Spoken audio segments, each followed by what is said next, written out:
Welcome to another edition of Against the Grain Sports Podcast, Uncut. And I am your host, Jody Coleman, in the building. Sound like somebody got a vibrator going on. We got Michael, the People's Champ Perry in the building. How you doing, my guy?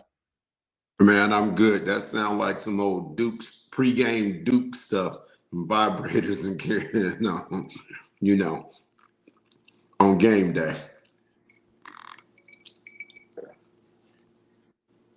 It sound like somebody had a vibrator or something going on, man. Yeah. Hey, we'll get him back in just a moment. We're getting back in just a moment. But man, we got a loaded show today, man. This is a great and fabulous Wednesday. Hope everybody out there is enjoying their Wednesday, the hump day of the week. And we got some great stuff. We're gonna talk college football playoffs. We know the championship game is right around the corner on Monday. We also got some news in college football. Dante Moore has decided to come back for another season at Oregon. He's not going to enter the draft. We're going to talk about that because we're going to see why Raiola just went over there from Nebraska. He has went and signed with Oregon thinking that Dante Moore was going to go pro. So I wonder if he's going to make another move in the transfer portal. We'll see about that. Also, we got some coaching vacancies in the NFL. I believe there's 9 coaching vacancies as we speak, and we're going to talk about some of the landing spots for some of them. We got some playoff football, divisional round stuff going on, and we're going to get to all that and plus more. We got all our people. We got Jarrell Solo on Sports, Glenn, all the way from San Antonio, Texas. How you doing, my guy? Feeling great, man. How y'all doing today? Man, fantastic. Mike, he'll be back in momentarily. We got Donald, the voice of the youth, man. How you doing, nephew? Chilling. How y'all feeling? Feeling great, brother. Man, fantastic, man. I just like it. We got some top news right now. Like I said, Dante Moore has decided to come back to Oregon, and that's what we're going to kick off the show with right now. And also, I wanted to say we got some NBA news talking about Ja Morant. But while Mike is getting back in the fold, man, there you go. Mike is back. Soul on Sports, man. Talk to me about this. Oregon's quarterback, Dante Moore, decides to return for the 2025-26 season. Talk to me about that. And Raiola just signed over with Oregon, thinking that he was going to be the starting quarterback. They're pretty sure they're paying 2 quarterbacks probably NFL money. Talk to me about Dante Moore going back for another season. Now, this means he really does not want to be a Jet because we know the Jets have the second pick in the draft, and everyone thinks he's the second best quarterback in this draft.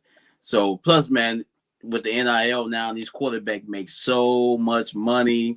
It's not such a hurry to jump to the NFL because they are getting paid.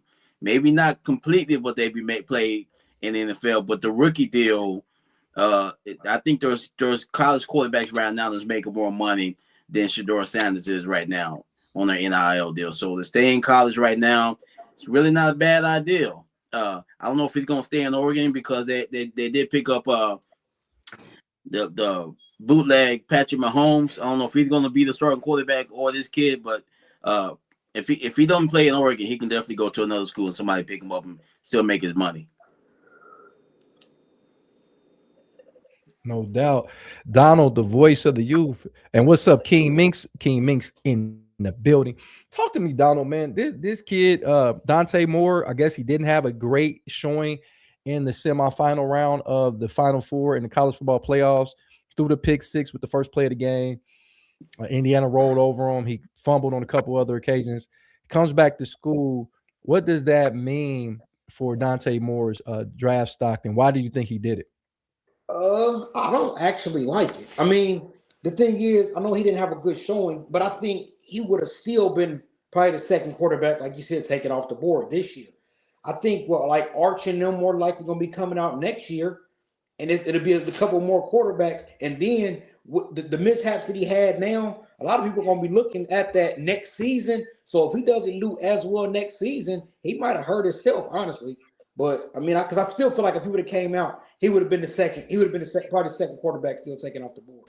So I don't like the move. I understand betting on yourself, but he better go perform now because the things people seen in the semifinal are going to be looking for it next year. And if they get exposed, he could fall from the second quarterback to the 10th quarterback. So yeah, it's got to be a lot of money on the board. We got Michael, the People's Chat, man. Talk to me about Dante Moore coming back for one more season with the Oregon Ducks.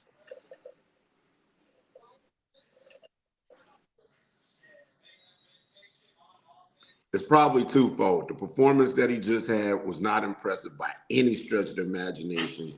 No ball security, real indecisive about where he's going with the football. And if that's how you're going to play against Indiana, well, how are you going to play against the Browns? Because the Browns may be a bad NFL football team, but got one of the best defenses in the league. And that, what he showed the other day, looked more like a disaster. And so what I think he decided to do was go back, get him some more reps, get him some more experience. Because remember, this guy was at UCLA. And he didn't tear it up at UCLA. It's just he's played well at Oregon. And everybody thinks that because you're at Oregon, it's supposed to be this or that. But when you really get inside of it, I wasn't impressed because look at his 2 games against Indiana. Not just the last one, the other one.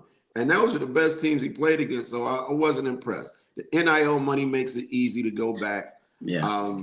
Now, Dylan Raiola, he's kind of caught in a loophole here. Hopefully he can get out of that situation because I know he didn't go there thinking he was going to be the backup to Dylan Raiola. But I tell you what, if it doesn't work out for him there and they do let him out of his obligation there, then he can come on down to South Beach. I think he'll be just fine if he wants to improve his quarterback stock. Because right now, that's what we do: improve your quarterback. That's who we are right now. I'm really perturbed. I'm gonna use that language with what Dante Moore did because, like Donald said, if you're the second quarterback that's going to come off the board, and then next year you got to deal with Arch Manning, you got to deal with Julian Sand. If these guys decide to come out, and there's always going to be a quarterback that's going to emerge. So I'm wondering, he's going to almost have to play flawless football and almost win a national championship because and then you got to think about it. You're going to have to go through Indiana again. You have to go through Ohio State again. Michigan's going to be better.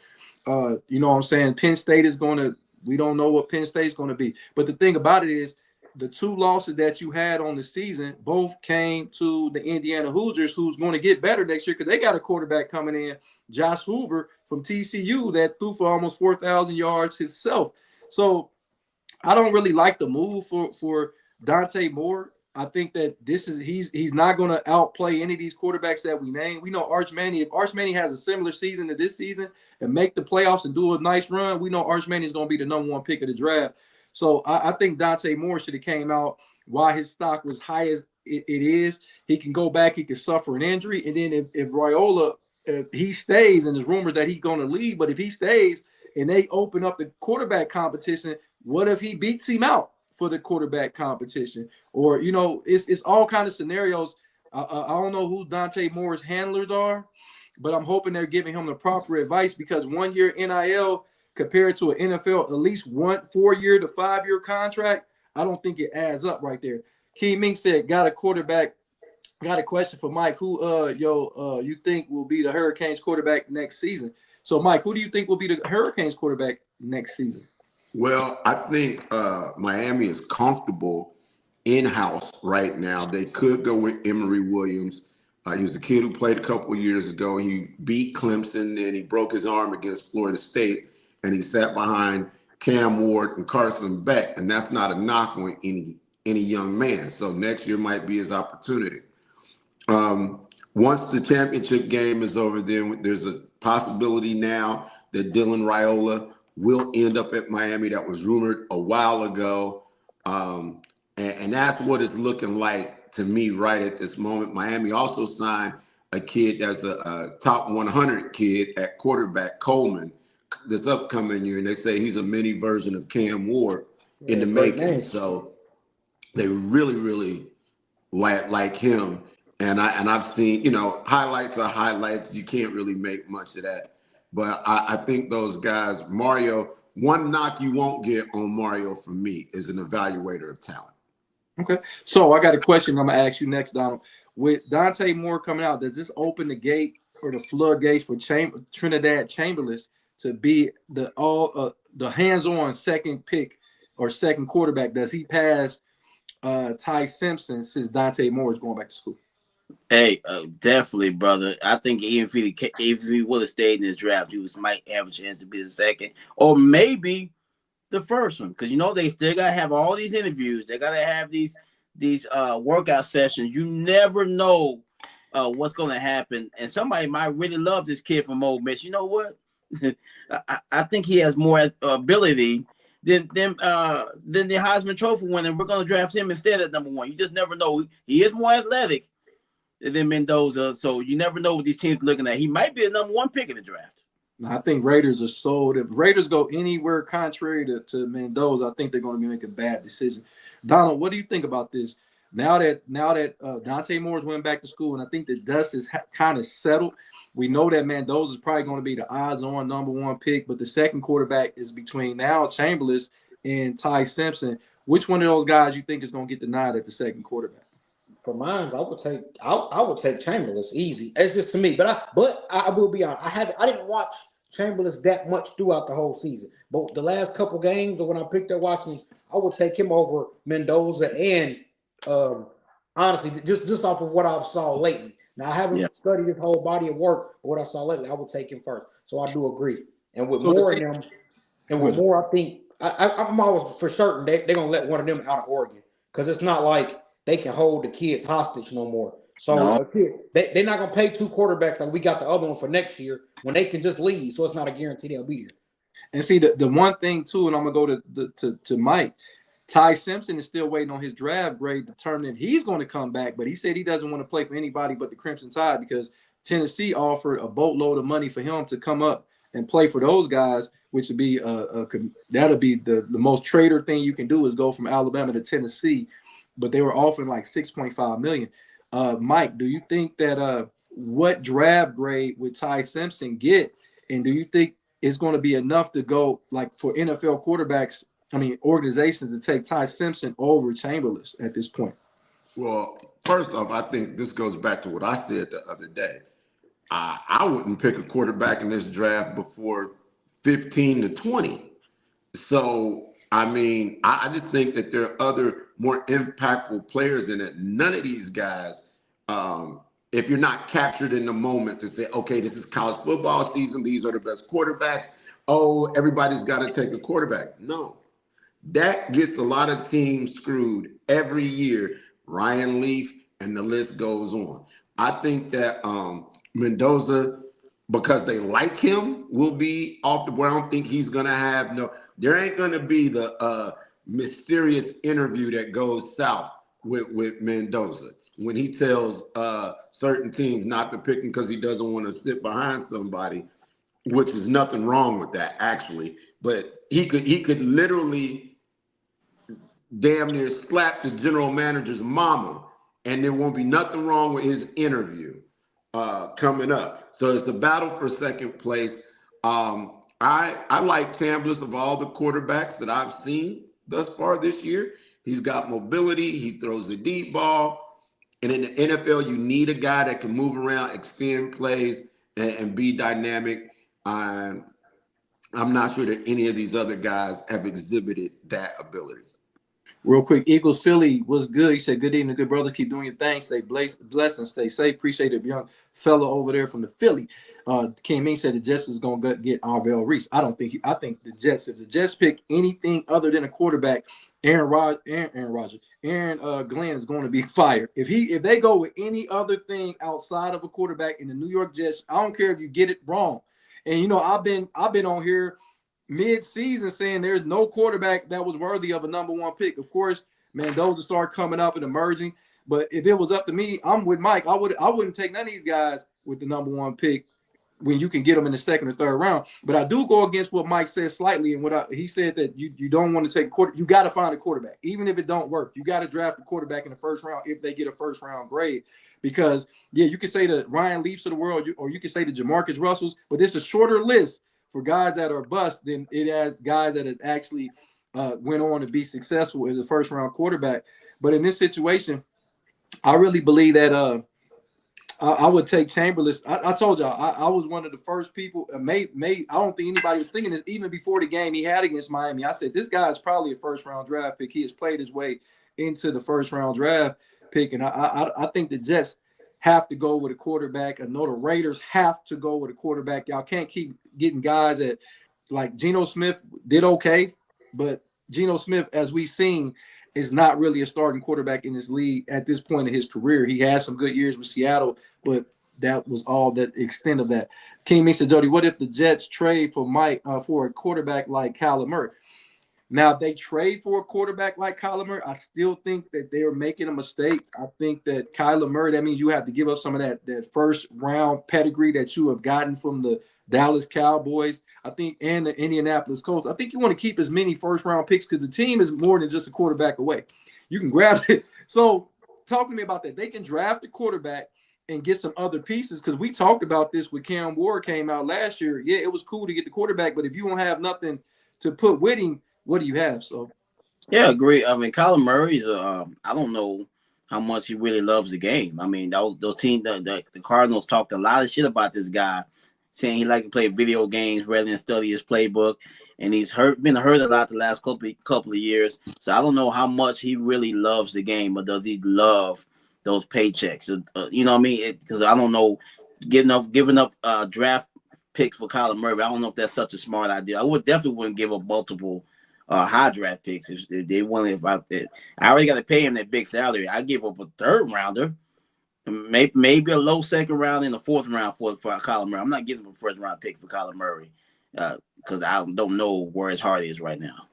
I definitely agree with that. So, and the reason why I agree with that, Arizona needs a quarterback. So why would you be trading a quarterback if you need one in Arizona? So that's telling me the goods may be a little damaged in Kyler Murray. You're absolutely correct, and good insight on that. So, Donald, what do you think about that if the Jets try to trade for Kyler Murray with their multiple first-round draft picks?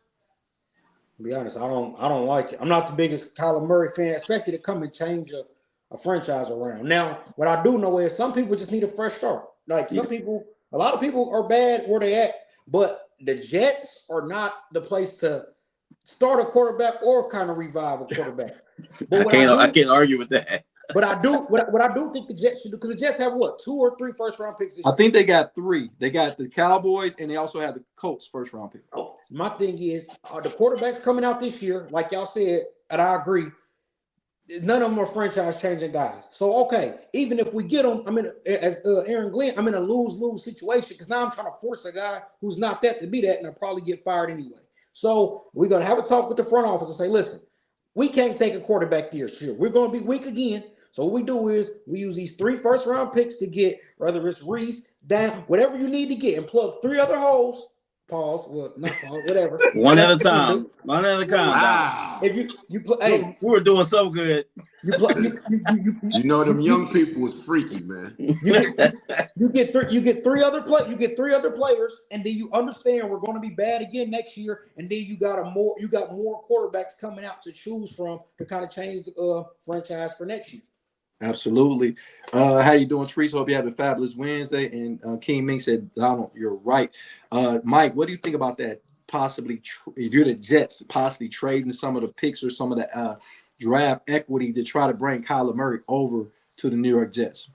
Well, thus far on this show, there have been no bad takes thus far. Now, I'm quite sure they're coming, but thus far there have been no bad takes. They're And coming. so, and so, with that being said, I think everybody's brought up great points. My point will go a little bit different. If I'm the Jets, because when I look at their roster, and if I'm Glenn, I understand. Hey, look, I'm a Rooney Rule hire. I got 1 year to make this thing progress in a significant way. First, I got to kick the tires and say, hey, Jerry, you think you want to move on from Dak for this second round pick? You think you might? I'm just saying, because Jerry is the kind of dude that will have some kind of epiphany that that's the right move to make, right? Then if Dallas would say no, then I would kick the tires and maybe look at Minnesota's backup quarterback the guy that was playing this year when he's terrible, Mike. Yeah, he's horrible. No, the first bad take, Mike just said it. He said there's been no bad takes. You just did it. No, I think that Minnesota at one point was kind of favoring that, giving that guy a chance. Or I would go after. Hold on. I'm not finished. Okay, or sorry, I would brother. kick the tires in Cleveland. Now, I'm not trading this pick for Cleveland, but if Cleveland's going to let Shador go or they don't want to build off of Shador, then I think Shador can go to New York and stand up in New York and be an effort. Because drafting a rookie quarterback with that roster, if you're Aaron Glenn, that ain't something that you want to do because you're just drafting a quarterback for somebody else to coach following this upcoming season because the Jets will be bad again because there is no transcendent quarterback at the number 2 pick that's going to take the Jets from where they are to the playoffs. And that's what Aaron Glenn is up against. Well, see, this is the problem, Mike, with what you said on the Cowboys. You think the Cowboys going to call the Jets to get their draft pick back? I know, right? No. I'm saying if I'm the Jets, I'd offer my number 2 pick to see if Jerry wants to take the 2 pick, and I take that. I don't think he'd do that. Yeah, that's crazy work. But my thought process on the situation, though, you don't bring Kyler Murray over there. And you don't look at Shador Sanders either because they offered Shador Sanders for a second-round pick, and they declined that offer. Remember, the New York Jets, before the trade deadline, said we wanted Shador Sanders, and Cleveland said, no, we need a second-round pick. And the Jets said no. So the Jets had an opportunity to get Shador Sanders before he even touched the field in Cleveland. Cleveland just wanted a second-round draft pick for him. I don't know what the Jets need to do. I'm more leaning to what Donald said and getting multiple players and shit. Just playing Justin Fields one more year. Shit. I mean, what else could go? Like for real, what else can be is worse? What can get worse than it is already right now? You need so much other stuff. Just run Justin Fields back again, or bring Tyrod Taylor. Go get Jameis Winston. He don't even got to move. He's already in New York. Bring Jameis Winston in. But don't draft a quarterback because there is no quarterback that's transcending. And I think the Jets need a miracle. I think they need Tom Brady to be reincarnated or Peyton Manning to be reincarnated to change the focus of this franchise. And I think that Donald is right. Go get multiple picks and go get a Jameis Winston and then see what your luck is in the 2027 NFL draft at the quarterback position. So the only thing bad about the draft, you bring in a guy like Jameis. Jameis might get hot and win you 7 or 8 games. Next thing you know, the top draft pick dropped down to the middle of the first round. Jameis be trying to win, bro. I get that, but their defense can't pick off a pass. Like it don't matter. Maybe they make Jameis a DB. They need something over there. I'm so ashamed of my guy. I hope he coaches better next year. So Mike's saying that Aaron Glenn's a Rooney Rule hire. So Mike, you're saying he didn't deserve his job? Is that what you're saying, Mike? Not at all. I'm just saying that how he will be judged, how the black coaches are being judged. It's okay to get rid of y'all after 2 years because we did our thing. We're not a racist organization. He doesn't have it. Let's go get Harbaugh. Let's go get back to what we're familiar and comfortable with. The guy we really want to hire, right? And so it could be that. And so I'm just being conscientious of the fact that if I'm him and I see how this shit go, I'm not gonna let them saddle me with no fucking rookie quarterback. The odds of winning with a rookie quarterback in the NFL are so low that you're begging to fire me unless they offer me an extension on draft day. Would I be like, okay, then yeah. But outside of that, hell no. I don't know. Today's NFL, I think rookies can win in this league. I really do think they can. The right rookie, not just any rookie.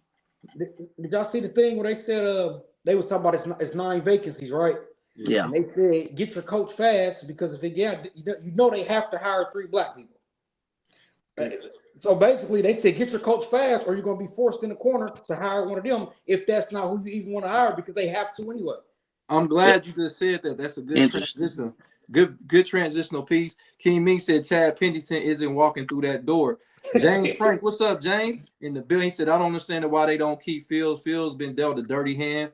Fields could be legit. Steelers messed up getting rid of Fields. Blessing for us Browns fans. King Ming said Jameis had the Jets hype with his speech. Yeah, they'll play. At least somebody. It'll be some interceptions if he plays. I guarantee you somebody gonna get a goddamn pick. If he on the field, I don't know what team gonna get a pick, but somebody gonna get some interceptions. Yeah, I like Jameis, man. Now I'm glad that Donald just brought up this. We're talking about who will be the next coach for these 9 NFL vacancies right here. So we're gonna start with the Browns. The Browns right now, they've been looking at a plethora of coaches right now. Nobody has been hired, and the Giants have been open up the longest and still. But let's stick with the Browns. So who do you think the Browns should definitely go after right now? I think they need an offensive-minded coach. I know they just have one, but I think they bring another one in. I can see Cliff Kingsbury being the head coach and helping Shador advance in his second year as a starter. I can see him being there, and he can make that offense a little bit more high-powered than what it was last year. Okay. Mike, what do you think the Browns, who they go after? Well, I think there's 3 things you do. I love the Cliff Kingsbury, but he would be with a clause. You have to retain the defensive coordinator.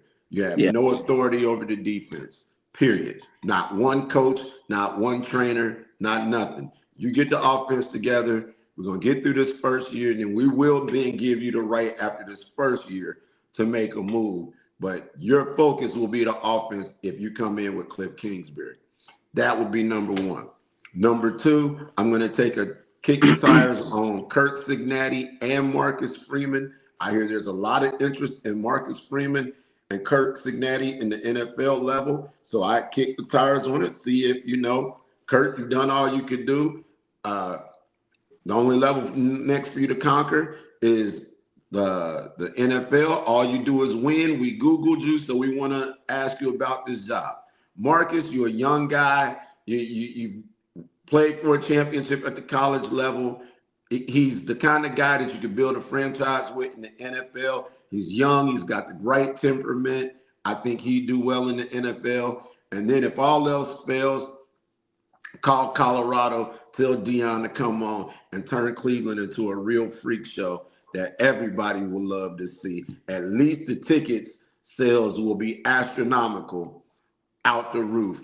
As an owner, I wouldn't be beyond doing that. James Frank said, I'm interested in you dinky see I can't pronounce that. He said young, but I've heard nothing but good things. He's worked with Trevor this year and was the Vikings with the Sam Darnold was there. Obviously, my other guy is Harbaugh and Keith Schwartz at all costs. Donald, who you think the Browns need to go after? I think they need to go offensive mind. I honestly think the guy who just got fired, who I actually want to be our offensive coordinator, what's the guy named from Miami? Oh, you talking about Mike McDaniels? McDaniels. He can coach some offense, like you said, keep the defense where it is. And he had Miami's offense looking pretty good when the guy could stand up and they wasn't bad. So I like Mike McDaniels. I do think they need to go offensive minded regardless. I'm gonna go against the grain. I think that we let Jim Schwartz be the head coach of the Cleveland Browns, and we go look at offensive coordinators and bringing Mike McDaniels in as an offensive coordinator, and potentially getting Jesse Mentor as the defensive coordinator from the Chargers. Then I will be very satisfied with that coaching staff because Schwartz has put in work for years with that defense. I think he deserves another opportunity as a head coach. He's already in house. I think the guys respecting on both sides of the ball. And you get a Mike McDaniels, you get a Cliff Kingsbury as an OC, and then defensively Jesse Mentor coming over from the Chargers. I really love what he's done, Jesse Mentor, and I think he'll keep the defense at the level that they are. And then Schwartz will be there to whisper some things into his ear to let him know to keep everything going. So I do like that. Whispering in his ear? Is that like on sideline or Hey, in listen, the it might room? be. It might be something. James Frank said, "Oh, I'm with turning Cleveland into prime landing," and he said McDaniels. Champy said just gave my Arizona Wildcats a natty right now. Everyone else is bums. They're talking basketball. So let's go to the next team. Michael, the People Champ. We got the Ravens. The Ravens job has come available with Harbaugh gone. Who do you like with the Ravens? I think everybody that we've named here in the last, couple minutes are all people that will be some of the top candidates for these jobs. So, I mean, you're going to get wash, rinse, and repeat. I can't think of anybody outside of that. I like possibly a Cliff Kingsbury. His name is going to be hot. I think his name is going to be hot. He's been a head coach in the NFL. He did great with Washington. Turning that offense around. Once the wheels fell off this year, that wasn't on him. And I just think that he'd be a great person to maybe tinker with that offense, but they need defense. So, I'm not sure. Maybe they package deal with him with a guy like Wink Martindale, who was at Michigan last year, who's now not coaching, or I haven't seen him accept the job, but he was the Ravens defensive coordinator for a while under Harbaugh. And they were playing much better when he was there. Yeah, James Frank said Kevin Stefanski should be with the Ravens. What do you think, Donald? Who does Ravens go after? Like Mike said, all the same names. Just put them in a hat and give them a job. But you know what? You know what I actually think would be funny is the 3 teams of the AFC North. All y'all just swap coach. You know, just send there everybody. Because the thing is, I think everybody could really succeed with each other's coaches. Their personality actually match the other team in the division. But yeah, probably somebody like. Now I want to see how with departing ways. Was it an angry thing with Mike Tomlin, or was it a thing? Because if Mike Tomlin goes over there, I think the Baltimore Ravens can do some damage. I don't know if he'll do it, but if he's mad enough at the Steelers, depending on how that ended and how that meeting went, I would love to see Mike Tomlin over there. Okay. So what do you think with the Ravens? The Ravens. Honestly, I would go Brian Flores, the defensive coordinator for the Minnesota Vikings. He deserves to be a head coach in this league. He'll get that defense back right. With the right offensive coordinator, I think they'll be fine. I'm going to go Brian Flores in Baltimore. In Baltimore, I'm going Joe Brady, the offensive-minded guy from the Buffalo Bills. I think he's done wonders with Josh Allen. I think he can do wonders with Lamar Jackson. Lamar Jackson is uber talented. I think he comes over. I know everybody's saying just because you got a particular type of style of head coach, whether he's offensive defense, doesn't mean that your team is going to be offensive defenses. I think you get a head coach and then you get a coordinator that'll fit your style. And I don't know if I'm the Ravens. I look for, like I said, I think the hottest defensive coordinators will be Robert Saleh, Jesse Mentor. Those are 2 guys that come to mind on defensive coordinators. But I think that head coach Joe Brady will be a great piece for the Baltimore Ravens. Give him be able to cut his teeth with a very talented team. He can win immediately. James Frank said Tomlin going to take a year off because it become an analyst. I think that is true. Donald, the Miami Dolphins, South Beach, wonderful weather down there. But we don't know what the quarterback position and Tyreek Hill and guys like that. They got a lot of aides and veterans on defense side of the ball with a lot of expiring contracts. Who do the Miami Dolphins go get?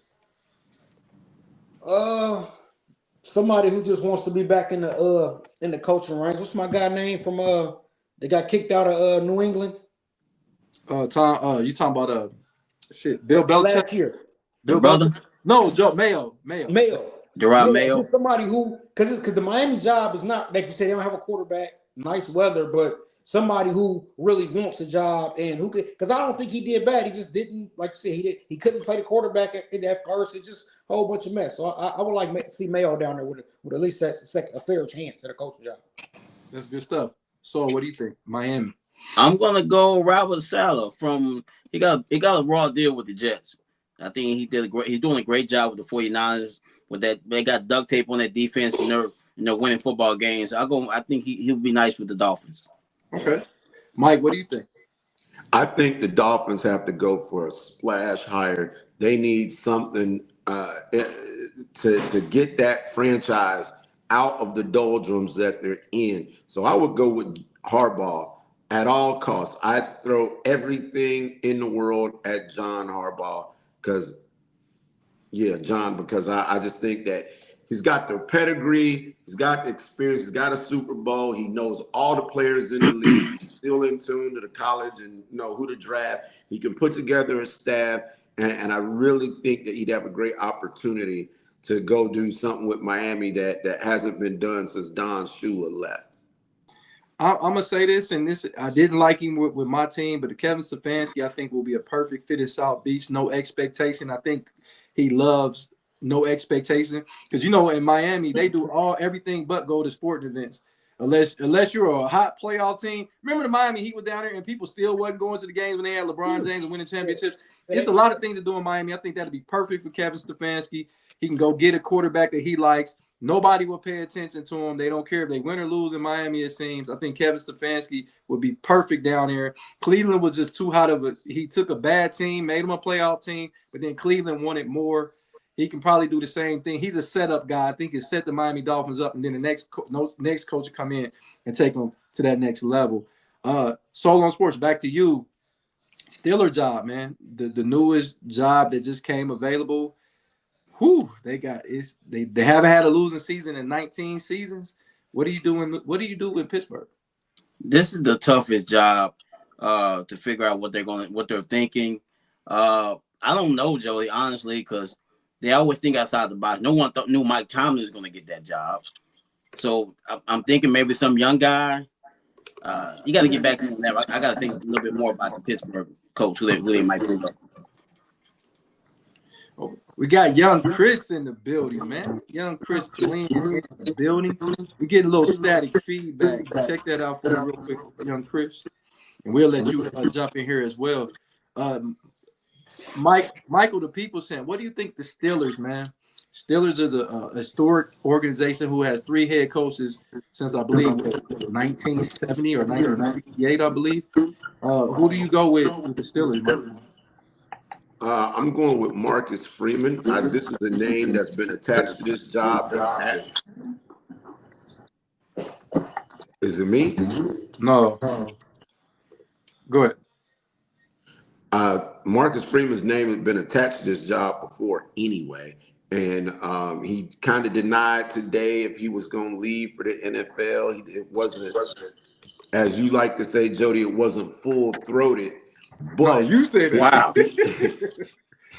But, he says he's not. But you got to kick the tires on the guy because, the Steelers like to hire a guy and that be their guy for a while, right? They're not in the topsy-turvy world of coaches, which has actually played out really well for them.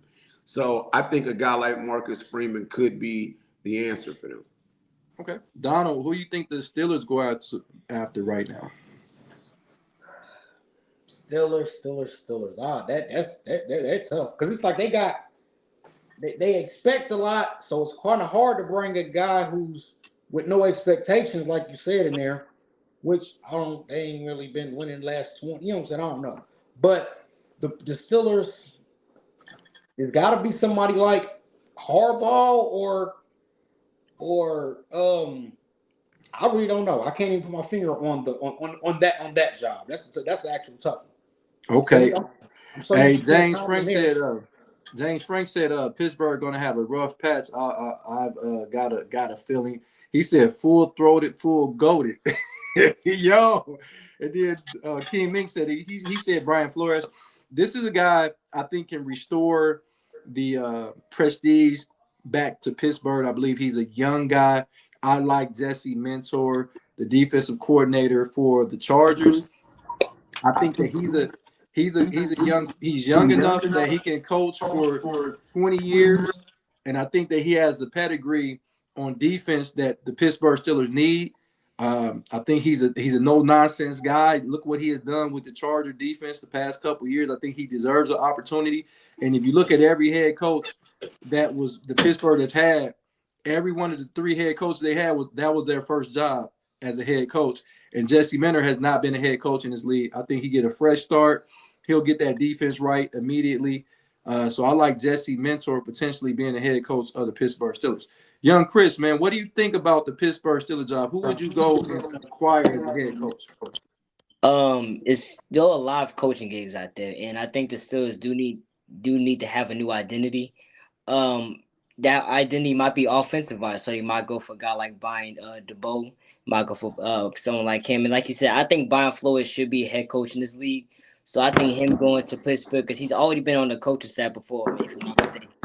So with him going there, obviously that'd be a step up, and him get back to the head coaching world, because before he was with the Dolphins. So I think I'll go Brian Flores for sure. Okay, good stuff. So now we go to Donald. And we go to the Giants job. The Giants job has been vacant for the longest period of time because they got rid of Dabo, I think, mid-season. So what do you do in New York, man? They got a lot of young talent, but it seemed like they're in disarray. You got guys in the locker room jacking off when they should be watching film. No, literally. Y'all laughing dead serious. You're watching porn. Like, what else are you going to be watching porn for? And you're supposed to be watching football. Hey, Jordan, the nigga busted more nuts than Sack he had this year. And so he the new Aaron Hernandez. I don't know what the hell going on in New York. So it's going to take a strong-minded coach. Donald, who you think goes to New York and can turn that team around? Kevin Stefanski. They got defense. He can teach offense. I actually don't think he was that bad. He just, I mean, them players, you got to have some players out there to do something. Now I think they got to get their offense. They got Scatterbo. They get what's my receiver name? Malik Neighbors. Malik Neighbors come back healthy. So they got a few playmakers, and they got some talent on the defense. So I feel like Kevin Stefanski, I don't think he's bad. He just, you got some bad play in Cleveland, man. Hey. Okay. Hey, King Mink said the new sponsors for the show is Blue Chew and Hennessy. Don't forget about Black and Miles. Black and Miles. So Michael, Alizé Cristal Hennessy. Yeah. Michael, the people said, what do you think about this New York job, man? Who can potentially turn this team back to a Super Bowl caliber team? All right, so this is what I've been saying this. I said this about Miami, and I'll say this about New York.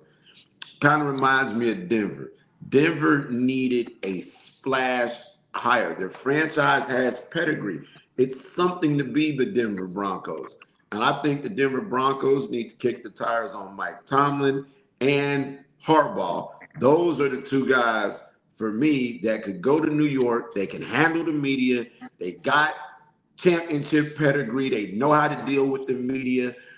They've been at this a long while. New York does not need a first-year head coach or a head coach that won a couple individual awards. No, they need somebody with some hardware to come in there and get them to the level that the Giants are supposed to be at. Okay. So who do you got in the New York Giants head coaching room? What changes it? I think they've already interviewed this guy. I'm gonna go with John Harbaugh. He already had his first interview with the Giants. I think he, like you said, Joe, they need a strong leader in the locker room. I think he's just in Baltimore too long. I think he's still a decent coach in the league. I would go John Harbaugh. Okay. Young Chris, what about this New York Giants job? Who do you suggest goes to New York?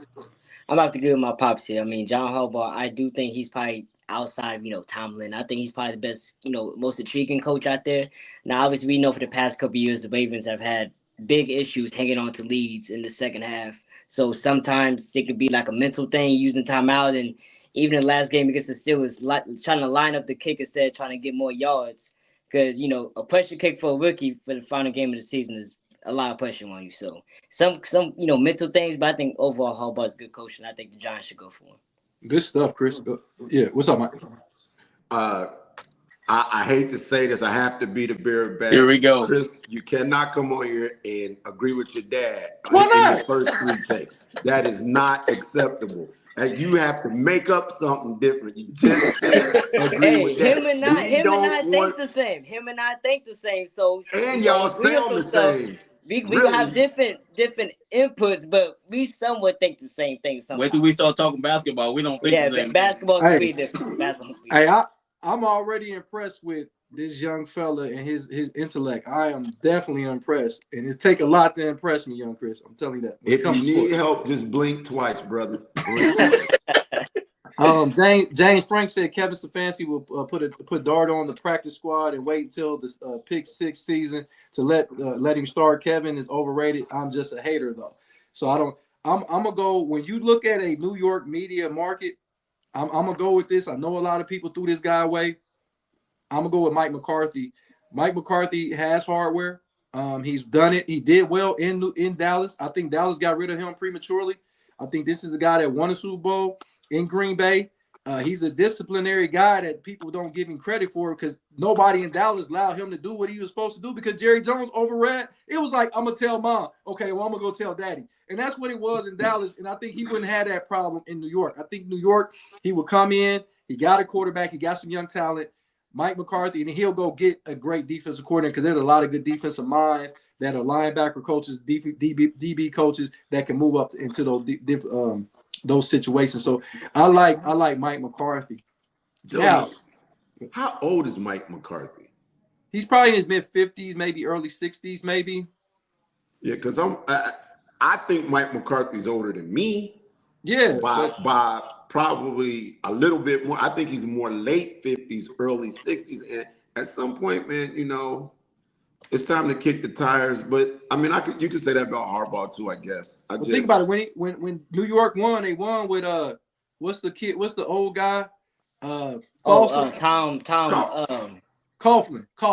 Yeah, but that was a different time. But I'm just frame. saying He's 62.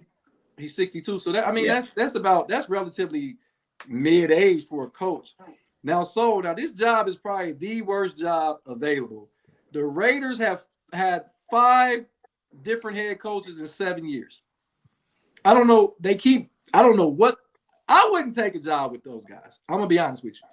I wouldn't. But so who do you think can really go to the Vegas Raiders organization and actually stick for more than 1 year? Well, they're going to have the top pick in the draft. They're more likely going to draft Mendoza. I would probably go the Dolphins coach just got fired. What's his name? Mike McDaniels. Mike McDaniels. I would probably go him with the Raiders. I think I can see him as the Raiders coach. I can see that happening. Okay, young Chris, who do you got? It's a really tough decision when it comes to the Raiders because obviously they've been bad ever since those David Carr, Crabtree, and Cooper days, and really bad management and contracts also. But it's going to be somewhat in an intriguing opening because they have the number 1 overall pick. They could pick Mendoza. They could possibly trade that pick and get a lot of draft capital for it. But they're probably going to end up picking it and picking Mendoza. There's no set point guy, but I don't think he's waiting for this because they're probably going to fire him within a year. But I'll probably say Brian DeBoer. It's kind of not normal, but I'll say Brian DeBoer. Donald, Raider job is an impossible job. I think if I seen the Raiders on my call ID, I probably wouldn't even answer. I'd be like, oh, I'm cool. What do you think, Donald, in Raider land? Me? No, but yeah. I mean, I really don't know that it's a wash. But I think they need to just go all the way off ball. Somebody probably even think about it in NFL. And go with somebody that can get your defense together.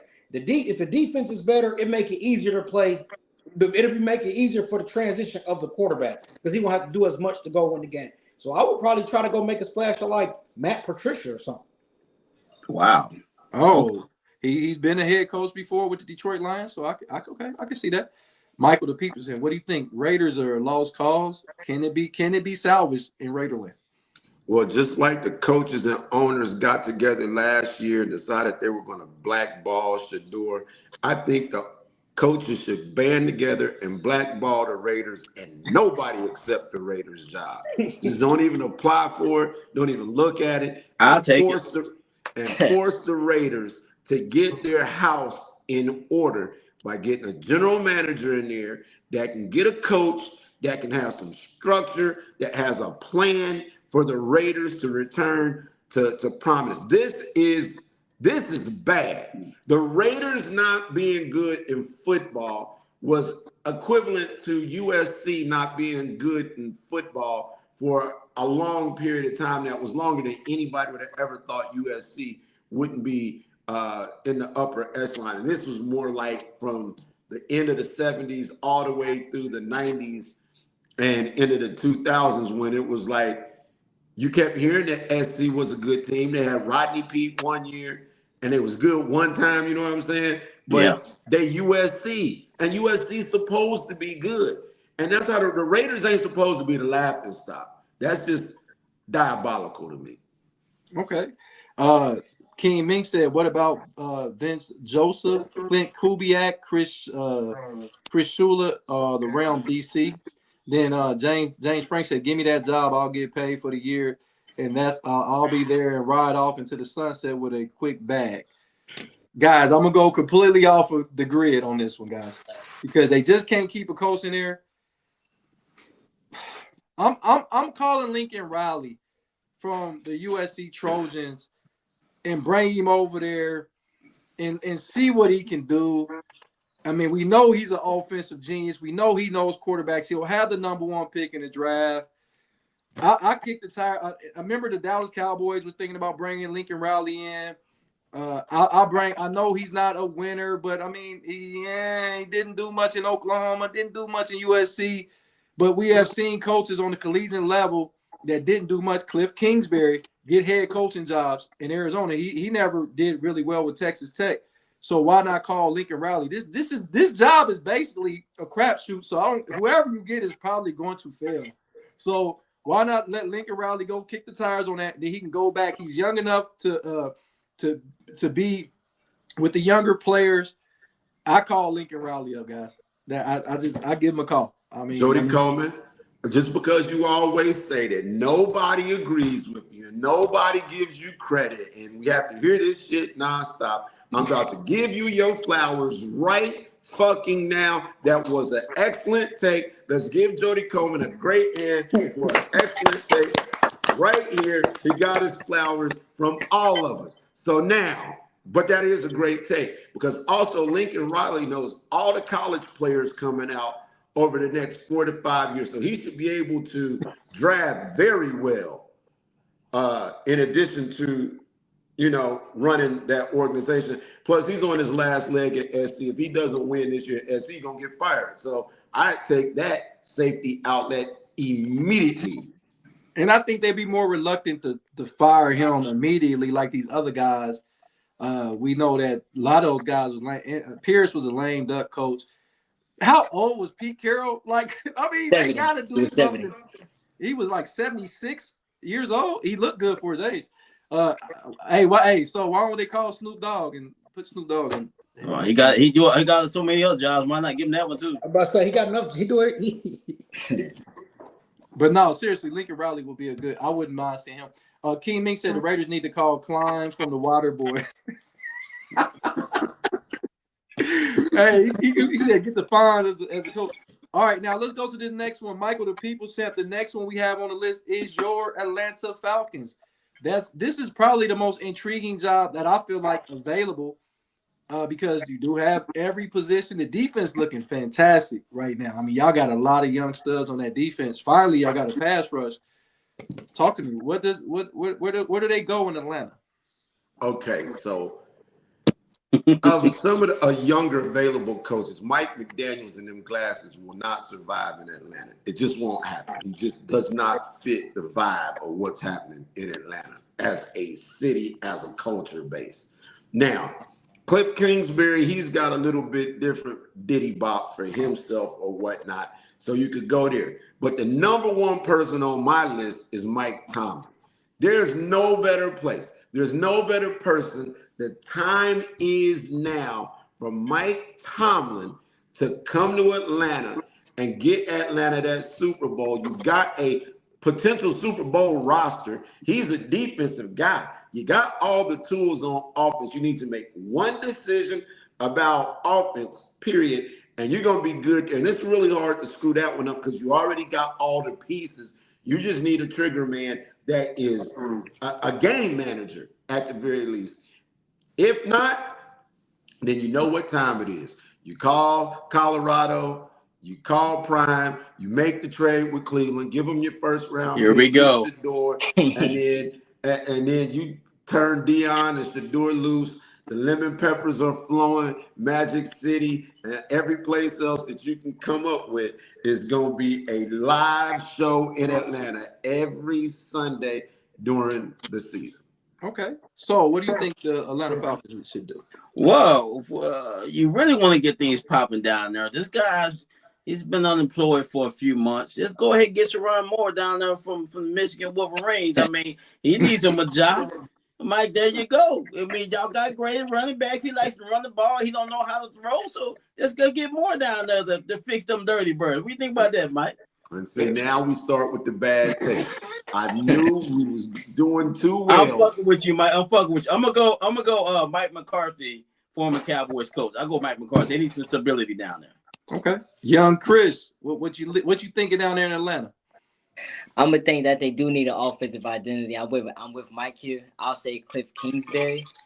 Obviously we know what he's done in Washington. Obviously that first year was very magical. Second year, not that much. Obviously injuries happen. Jane Daniels don't know how to slide, so that's why he keeps on getting injured. But I do think Cliff Kingsbury, it's gonna be tough because there's a lot of media attention down there. You know, Raheem Morris, he got clowned every single week that they lost, saying that he's buying all the gum from the gas station because it's all he do and don't coach. So it's gonna be pretty interesting. But I'll say Cliff Kingsbury. Okay, Donald, your rival. I know you want them to get the worst possible coach they possibly can in this competitive division. Who do you think that the Atlanta Falcons get? They can have our coach. But, Damn. You don't do Todd Bowles like that, man. man, I'm telling you, I can't believe we still got him.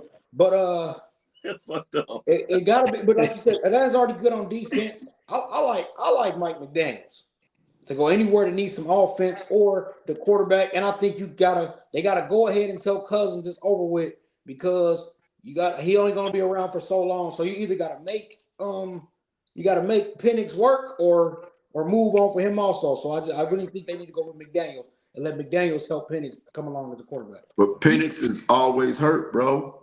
That's the only problem. You know what's funny, Donald? You talk about Todd Bowles. Todd Bowles actually won with the New York Jets. He actually had 11 victories He did. with the New York Jets. Whew, that's crazy work, man.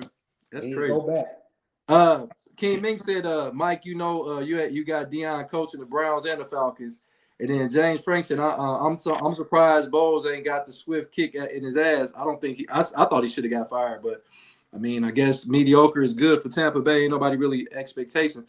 In Atlanta, man, I'm gonna tell you right now, if they go after this guy is already been an offensive coordinator that won a Super Bowl. Going Brian Leftwich. Okay. Brian Leftwich has not gotten the opportunity. He went to remember he was going for the Jacksonville job when they were getting Trevor Lawrence, and then they went in a different direction.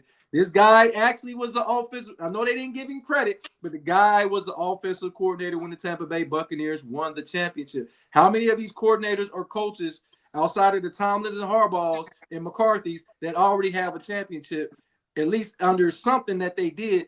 Brian Leftwich is a guy, I think he's seasoned. I think he'll get along well with if Penix can stay healthy.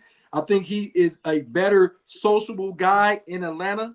I think that Brian Leftwich is a smart guy. Marshall grad.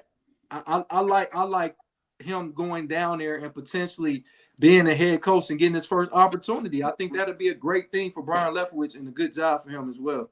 So I like Brian Leftwich. King Mink said Arthur Smith is gonna go to Atlanta. Lord. What the fuck has Arthur Smith done? He ain't done shit. Then he That's come something from Smith was Atlanta. already That's in something to Atlanta. get He already interviews came from already. Atlanta. James Frank said Byron was a dog. Give that guy a shot. I'm with Jody on that one. Yeah. So now, Who was the offensive coordinator at KC that a while back? Eric Bieniemy. Oh, we're talking about Yeah. used to be Eric Bieniemy. Yeah, I like Yeah. both. Jody, you cooking right now. You must have got a Crisco sponsor in the Hey, last 24 hey, hours. you know, I'm You like, cooking with hey, gas. hey, Mike, I'm like J. Kane. I'm cooking it up in the kitchen, baby. Yeah. Hey, Soul on Sports, Tennessee Titans. Wow, you got a quarterback. I think Cam Ward is gonna pan out. He looked good the last 3 or 4 games of the season. He looked good last. He didn't get sacked as much. He started throwing the ball into the stands like Soul suggested. Tennessee, man, you looking at your coach in New England that you should have never let go of. But I digress. Who does Tennessee get at the head coach position? We got to start thinking outside the box here, fellas. I mean, we're like Donald said, we got the same amount of coaches. Grab a name out of the hat. Here's one that's not in the hat. How about Tennessee legend Eddie George? Bring him in. He's got some coaching experience already. He's with the HBCU now. He moved up to is he Bowling coaching Green. Ball State? Bowling Green. Bowling Bowling Green. Green. Why not Eddie George, Tennessee legend? Well, I don't know. What you guys think? You could. Okay, I like that. I like that. That's good stuff. So okay. We gotta Young have some Chris. brothers. We gotta get some of our brothers hired, bro. Young Chris, man, I know you're gonna have something special. What does Tennessee need? Tennessee needs a whole new identity. Now, Cam Ward is the only bright spot on that team. They have no receivers. They signed Tony Pollard thinking he'll be really good, and he's splitting carries with Taraji Spears. And the Titans need a whole new identity, but I think this Titans job is even worse than the Raiders job. So, if anything, I don't see no coach out there really going to them. So they probably could stay in house and upswing from the OCDC or from the players, the position staff. So they might do that because I don't see no one taking that job. Okay. Donald, what do you think about the Titan job? It's been open for a long time as well. I agree with Chris. I think this is a little worse than the Raiders job. At least the Raiders have the Raiders got a new stadium. They got a crazy fan base, and they got Tom Brady. They got bright things. The Tennessee Titans don't have nothing but an almost roll to a touchdown in the Super Bowl. That's it. But the Titans job, I said just make a swap with New England. Well, it was a couple years ago, but they bring Mayo back. They bring him over from Tennessee because he needs a shot. I don't think he did that bad to not have a job. I think you're right. I think he got New England where they are because he was the buffer, and he did all the heavy lifting. Got Drake May because remember he didn't start Drake May immediately. Gave him that opportunity to sit the bench, and I think that cost him his job because I think Drake May was a better option than Jacoby Brissett. He was Mark Jackson. Yeah, he was Mark Jackson. James Frank said, I like that Eddie George would quickly become one of the great coaches, I believe. That's good stuff. Michael, the people said, what does the Titans need? In my mind, the first person I would go to, besides, again, Harbaugh and Tomlin, because, I mean, those would be great hires for those guys. Mike McCarthy would be – now, I think Mike McCarthy would be great for Tennessee. He's got a personality that kind of fits. Like, he's not tyrant. He's not, a tyrant, but he's very knowledgeable. He's got a young quarterback. He knows NFL. He can build. That environment is more kind of like laid back. You know what I mean? Tennessee isn't a pressure cooker. And coming from Dallas, or let Dallas being his last job, that would probably be great for him. Now, you brought up some great candidates that need to keep having their names said, which is Leftwich and Bieniemy. I think either one of those guys would be fantastic to coach and build an offense for Cam Ward to operate in as they get the pieces to actually make that franchise move forward. Okay. King Mix is right there from Tennessee. He said Tennessee getting a new stadium in 2027, 28 is going to be fat. I think they just got – didn't I just build that stadium? No, that stadium old. They just – I thought when they moved there in 95. So the stadium ain't 30 years old, right? Bro, that's old. 30 years is a long time. I guess so. He said Tennessee needs another miracle. And I'm about to give y'all somebody. I'm about to give you somebody. It was a poor pass. We talking about changing the culture, giving somebody their first opportunity to coach. Why not the legendary Peyton Manning coaching the Tennessee Titans? Peyton Manning coached on the field I think if you pull enough money, he'll get out of the studio with his brother, and he will bring his brother along and maybe make Eli Manning the offensive coordinator. I like Peyton Manning with this young quarterback. Is people gonna want to play for him? He's one of the best offensive minds that we've seen at the quarterback position in history. Why not get his big head dude the opportunity? He's from the Tennessee Volunteers. They love him in Tennessee, even though he didn't win. Even though T. Martin was a championship winning quarterback, but they still love Peyton Manning and believe he should have won the Heisman over Charles Woodson. Jody, if they brought in Peyton Manning, the Titans will have 7 primetime games next year. That's my point. You, everybody named Mama gonna be watching that. You know, they have the Manning cast that comes on ESPN. You know, same time as the Monday night. They mean they have to replace that with us, right? And that's why I believe you want to get a splash. Yeah. Even if he's not successful, you gotta kick the tires on potentially Peyton Manning. He's about a little bit over 50 right now. His mind is NFL. He probably wakes up still thinking about plays. I would kick the tires on Peyton Manning. I don't think you can go wrong. If Jeff Saturday was a head coach, you ain't gonna pick fucking Peyton Manning. Jeff Saturday was a fucking defensive coordinator in high school. Like, what are we talking about, man? So, maybe Phillip Rivers. That's good. That's good. I like that. So last but not least, young Chris. Last but not least, we got the Arizona Cardinals. I don't know what direction Arizona can go into. What do you think, young Chris? They have 2 bite spots on the offensive side, Trey McBride and Marvin Harrison Jr. Marvin Harrison had a really good rookie year. This past year, kind of, up and down. He stayed ahead a couple games and didn't really live up to his potential, because the way people were talking about Ja'Marr Smith now, they would talk about Marvin Harrison back in the Ohio State. So people have really high hopes for him, and think he would come out the doors and just running. But I'll probably say Mike McCarthy. I'll probably say Mike McCarthy. Hit him up. Obviously, we know the Dallas thing didn't work out. It's tough to be the Dallas coach, because you get all the blame and all the praise no matter what happens. But I'll probably say Mike McCarthy. Mike McCarthy. Okay. Donald, what do you think Arizona?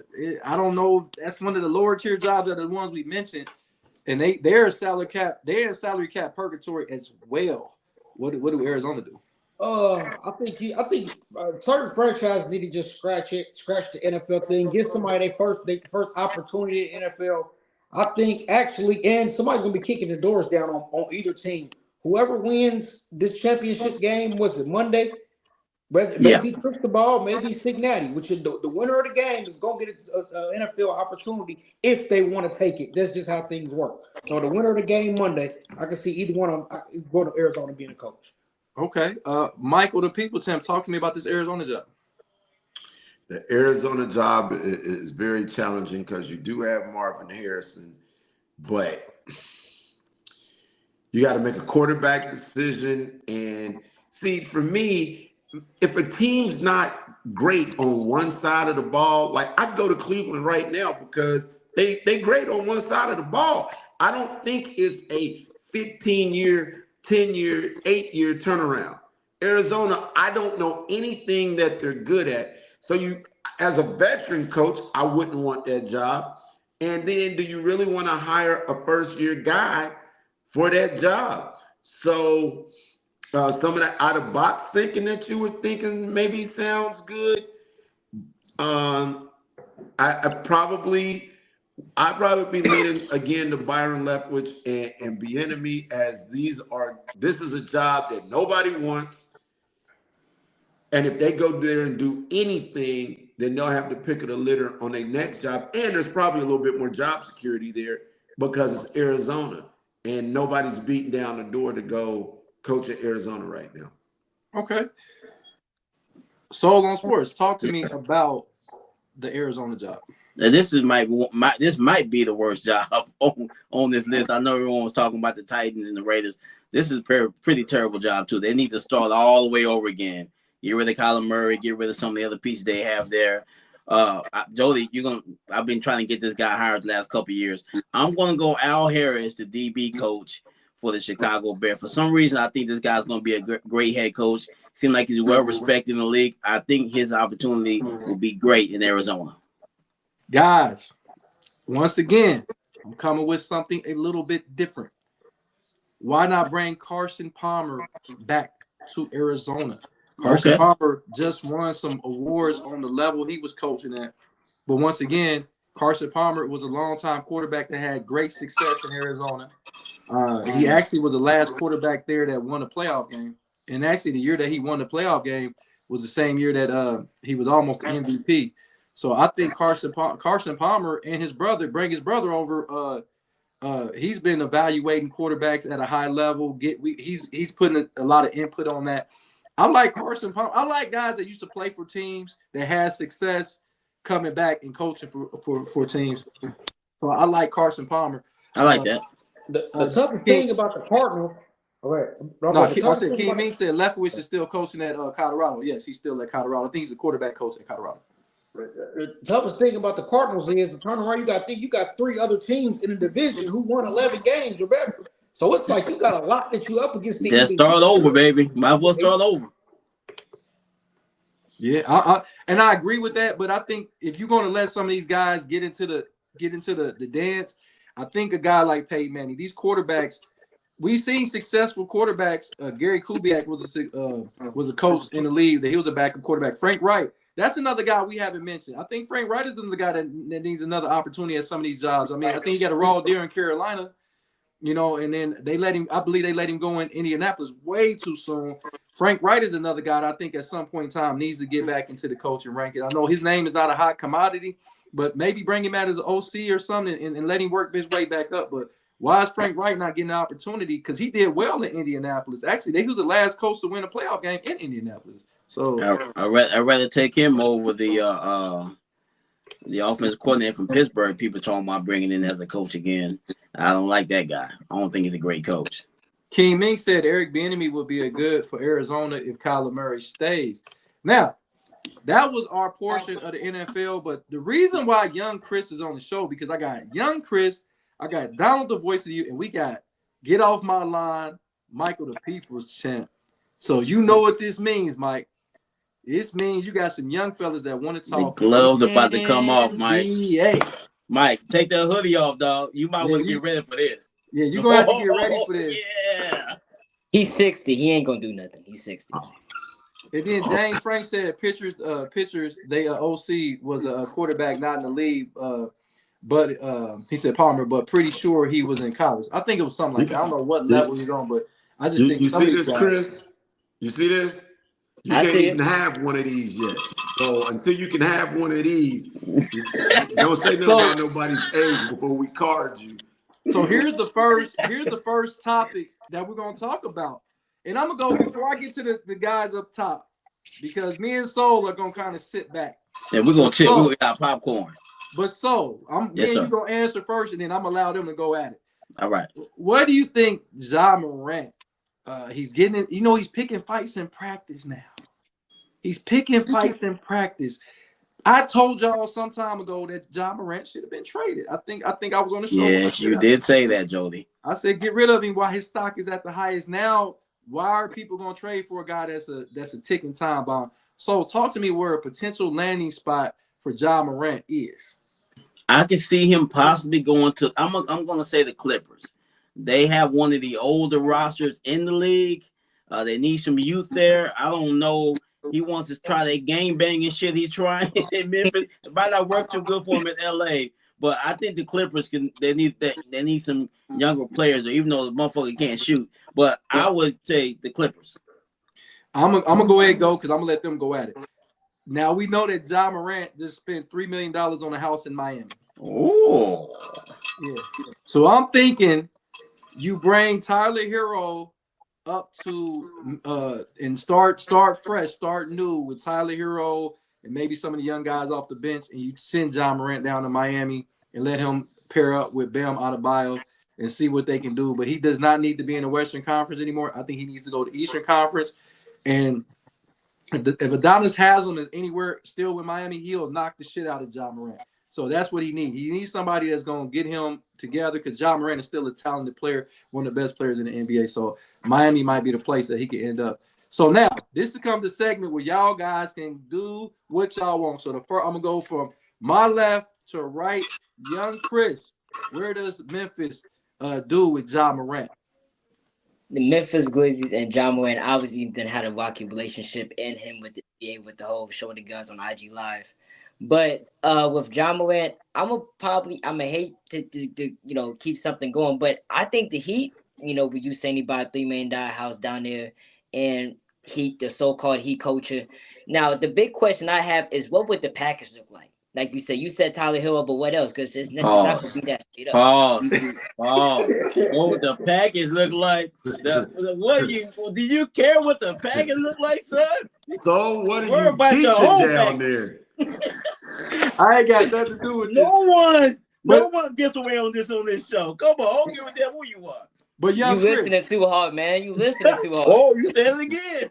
hey, young Chris, I think they would have to throw maybe Ware in that deal, perhaps. That's too much. That's too much for John Morant. He can't even shoot. Like Pops, he can't even shoot. That's the thing. The thing about him, the way he plays is super, super reckless. And I think the only player that played his type of way and lasted a long time was Russell Westbrook. He played over 16, 17 years. But look at players like D Rose. Look at some other players that will really all they could do is go head first into the basket and hope they could dunk on someone. Didn't Allen Iverson play for a long time? Didn't Iverson play for a long time? But Iverson didn't play that type of way his whole entire career. Career. The Nuggets, I'm talking about those later years. Like those later years, he didn't play all head down trying to dunk on every single person. Obviously, Iverson's game was the in-between game. Okay. And Iverson had a midi, so he wouldn't that wouldn't affect that. That's not a good comparison. Iverson got hit. Iverson got put on his ass every play. I don't know if anybody hit the ground more than him except for Dwayne Wade hit the ground more than him. That's the only two players that was picking. But Jody, that's attacking the bucket and drawing contact. But Ja Morant can't. He has no. He's not a adept mid-range or three-point shooter. Allen Iverson would knock down open shots and could knock down threes. They just didn't shoot threes at the volume that they do now. So that's why I'm saying, like, nah, I wouldn't go there. Derrick Rose, really, really good, though. That's good. Donald, where does Ja Morant go, Donald? I know y'all saying Miami. I totally disagree with that. Pat Riley's still there, and nobody that's really that good that Ja Morant is playing for Pat Riley and this fake Heat culture that's just for the players that's not that good. They don't really go for it. That's not a real thing. Wow. Where's Ray at? No, Donald know for sure. He knows somebody that played for him. It's just that's just for people who not that good. They say the Heat culture, you can't do this, you can't do that. But players who are that good, they do that. So that's really just for the players who are not that good. Okay. But a big question. This Heat culture thing is kind of like kind of weird because when did this Heat culture really start? Whenever Pat Riley got there, like who really started this Heat culture and what exactly is it? I really want to hear your opinion. It's that you'll be hard worker. You won't have junk food. You won't do this. You won't do that. But the players who the real players, Shaquille O'Neal, LeBron James, the real players, they don't abide by none of that. If that's the rule, that's the rule, which means it only matters if you're not that good. No, that's not. I can tell you right now, Donald, I'm gonna help you out with something from a coach's perspective, especially when you start coaching grown men. The rules aren't the same. If you're a role player, that's what he's saying. You better be here on time. And if you LeBron James, well, or Shaq or Dwayne Wade or whoever else. But keeping them other guys in line is the Heat culture because everybody can't be out of control. Everybody can't be doing their own thing. And the only way you can be that is if you really that guy. But Heat culture also did say, hey, LeBron, you got to take that shit somewhere else. We're not about to trade this and do that. That was why Pat Riley was like, you know what? Yeah, come on back to Miami so we can tell you that we're not keeping you. Hold on. Whoa. I promise that did happen. If LeBron wanted to sign back there, I promise you, he would have been able to sign back there. No ifs, ands, buts about it. They flew him back to Miami to tell him it ain't happening. So do you actually think that if LeBron James says, I want to, at that point in his career, he wouldn't have been back? I was just going with the facts of what I saw. Why weren't the best player in the league Why wouldn't the team want the best player in the league on the I can tell you why. Because when Michael Jordan, the greatest player of all time, decided that he wanted to have a Phil Jackson stay as the coach, what did they do? They said, "Hey, man, you can go and Phil can go." So there is no and Pat Riley's old school. He is heat culture. There was no heat culture until he got there. Till LeBron got there. Till LeBron. Let's not forget about after 06. The Heat were horrible. From 07, 08, 09, the Heat were horrible. Whenever LeBron James got there, that's when they started doing things. Let's not forget that. LeBron started the Heat culture. Oh, so the Heat didn't win before LeBron got there? Yeah, you right. 2006 when they got all those No. So y'all ain't waiting to talk about when D-Wade was shooting more free throws in the Mavericks. We got so let me help you out with this. Let me help you out with this just a little bit. So the Heat won before LeBron got there. LeBron had never won before he got there. He cried his way out of Cleveland to beg his way to Miami to bring in Chris Bosh and Dwayne Wade, and then you gonna tell me that the Heat didn't have culture before he got there? Come on, okay, man. let's not compare the LeBron James situation. Now you just saying anything. He didn't beg to come there. They begged him to come there. He told them, "You bring Bosh, you do everything I want you to do, and I'll make this decision on TV to come there." He made a decision. Why didn't he retire at Heat? If he had that much influence, why didn't he retire? He promised the ring back to Cleveland. He went and got his rings, and he went back. After Pat Riley told him. He left the Heat. He left the Heat. The Heat haven't won anything since. LeBron's been to 2 other places and won everywhere he went since. Exactly. Wait a minute. You talking about that bubble, right? That bubble rap. Okay. All right. You know what? But does he have the hardware for it? All right. Wait a minute. Does the ring count, Mike? Does the ring count? Does the ring count? Because if you say the ring don't count, I can't hear nothing from you. Does the ring count? 2020, does it count? The ring has an asterisk. Man, it's got a Mickey Mouse. When you look up, who won the 2020 NBA championship, it's going to say the Los Angeles Lakers. You can say this down the third. I'm gonna say it was. I promise you ain't gonna say nothing about the lockout season, but the Spurs won the championship. Whoa. You ain't gonna say nothing about that. Don't put that on me. You ain't gonna say nothing about that though. Don't do that. No. Right. You told me yesterday. I don't believe that ring doesn't have an asterisk. There's certain life happenings in the world that can make a championship ostracized with an asterisk, and one would be a lockout, half the season, yada yada. Somebody won, they got a ring, and then the not playing on the road and playing a college tournament, boom, in a bubble somewhere. It was not that, but the world needed to know that you could survive COVID and live and go get lemon peppers down in Atlanta. And so therefore, the COVID ring has an asterisk by it because history will say that, but it also say, but it was a COVID year. That will never not be said about that championship. If you can look it up right now, if you look up the 2020 champions, I bet you my last that it doesn't say, but it was a COVID year beside it. You just made that up. But exactly. and he has the hardware. You did just make that up. That's you can't change the facts of what the hardware is. You said that. I'm gonna put this because we're gonna go to another topic. I'm really gonna blow y'all top off. Pause. Whoa, damn, dog. Whoa, is it June? Is it June? Man, y'all know what I meant, but no, I'm in agreement with Donald and Young Chris on the championship ring because when they say LeBron got 4 rings, they ain't saying he got 3.5. He got 4 rings. He's compared to 4. Like, I don't understand. Everybody went through the same circumstances. Why are we talking like it was different circumstances? Everybody was in the goddamn bubble. It wasn't like thank you. Everyone had to go. So you want to know why Jody's saying this right now? Why is that? Because I threw the shortened season ring in there as well with the asterisk. So now he has to defend San Antonio by defending the bubble. Mike, that's what he's doing. Ass, so I ain't worried about saying if you take one of our rings away, we still got Atlanta ain't never been to the finals. You're not talking about So Atlanta. when you want to talk something, you want to talk about my Browns. Atlanta ain't never made it to the finals. The Lakers This would is not not the have won. conversation you wanna The be in. Lakers would not have won that championship if it wasn't for the bubble. Cause we all know if Anthony Davis didn't get that much time off, that nigga would have got That's hurt. true. He That would is not true. have played. That is true. He's not how wrong. about we all That's know true. this. That's true. So how about this? LeBron had about 3 months to go to Florida and That's what pump I'm back saying. up and get his Pump back up. his little cocktail together and Yeah. get rejuvenated and then say, okay, let's play a tournament. I got ball out. I gotta say something about that. Okay, you got people who say it could have happened. Nobody can say I've seen him do it.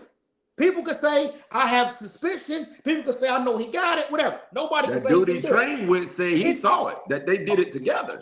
Well, it could have, Wow. should have. Well, he ain't doing it. He's the GOAT, It's- okay? The GOAT it's- don't take steroids. The GOAT don't do this, that, and the third. The GOAT The gonna do GOAT. what he do. The It's GOAT. many people who will tell Do you you. know how to spell Listen, GOAT? it's many people that will tell you. Yeah. Because It's there many ain't no people that- L in GOAT. Hold on. He spelled go It's- MJ. Go ahead, It's many people. It's many people who you'll see who's been with LeBron on many accounts say everywhere we go, he eats right, he takes care of his body, he's the hardest working person to see. They don't take that part, but the person who said, "Oh, he might have done that," it can't go that way. No, That's Don, what I don't understand. all I'm saying is this. You said there, like you said, you said there was no man that said that I never saw heard him. him say that. The man said, the guy that accuses him of doing it said, hey, he was my guy. Me and LeBron did it together. The packages were sent to his wife.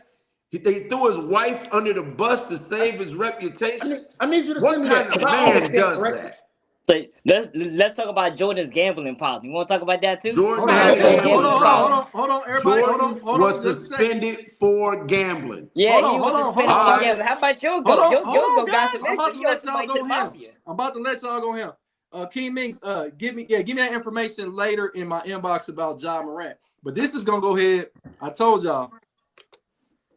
So I'm gonna ask you first, because me and you Oh out my of this. God. I know, Are right? today's players better than the 80s and 90s players? You could have came up with something better than this. No, I did this purposely. I did this purposely. It ain't got nothing to do with me and Soul. It got everything to do with y'all up top. What's up, Soul? This is a very tough question. When you say better, the game has changed so much. I would say great players from any generation can play against each other. So I would say the great player from generation 80s and 90s can play in this generation and vice versa. That's my answer. My answer is I think that everybody from yesteryear, whether it be the 50s, 60s, they all take something from the generation prior to them. Yeah. And they're able to make it better to a certain extent. But what I will say is if you're great, like you said, in the 80s, 90s, you're great in 2000, you're great today, I think you would have been great regardless. Now, the only thing that I will say before I go to Chris and go up to the top panel is a lot of times people don't understand with the guys in the 50s and 60s, they couldn't take the ball between their legs because they would have been benched. They couldn't. These guys couldn't even come through the front door. As good as they go to the back was, door. They go to the back door. They had to go to the back door. But as good as Russell was, they These still young hated guys him. don't know nothing about the back door. Oh my gosh, Lord have mercy. Oh my. He still got booed, and he was not celebrated in Boston like he should have. That's true. Because of what he had to go through. Earl Manigault, of course, he got on drugs. He could have been potentially better than anybody that ever walked the earth, but we didn't get the opportunity to see that because a lot of racism was going on and a lot of different stuff was going on. A lot of players in yesteryear didn't even have a three-point line, was still averaging 30-plus points a game. So just imagine Jerry West or some of those guys having a three-point line that shot the ball from deep. Pistol Pete was putting up outstanding numbers. So I lean on, I don't want to say any is better than the other, but that's how I think if you're a great player, you're a great player in any area. So now I'm gonna let these guys, because they don't believe that. Young Chris, talk to me. So get this. In different sports, there's this human evolution. Jesse Owens back in the 30s could not race with these guys now. NFL football guys back in the 70s, 60s probably couldn't do what these guys now. Same thing with baseball. The fastball was probably like 90. Basketball, the dudes, it's just human evolution. Dudes jump faster, they're smarter, the offenses are more complex. Y'all were in a set offense, illegal defense. Y'all couldn't even hedge on someone. You couldn't ice the screen. Either you switch or you double team. No in between. So when you go against the triangle offense, what happened when Phil Jackson tried to win that with the Knicks like 20 years down the line? They ain't do jack because it's a simple, basic offense. That worked in the 80s, 90s, and early 2000s. No, not in the 2010s. Dudes now, imagine if you saw Kevin Durant in the 90s. Just imagine.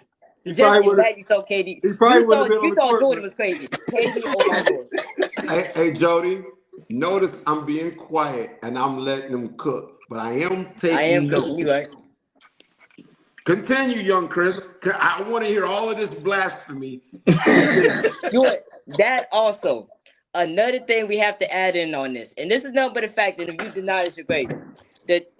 The average NBA team in the 90s, the third best player now, the third best player on the team in the 90s wouldn't even be an NBA player today.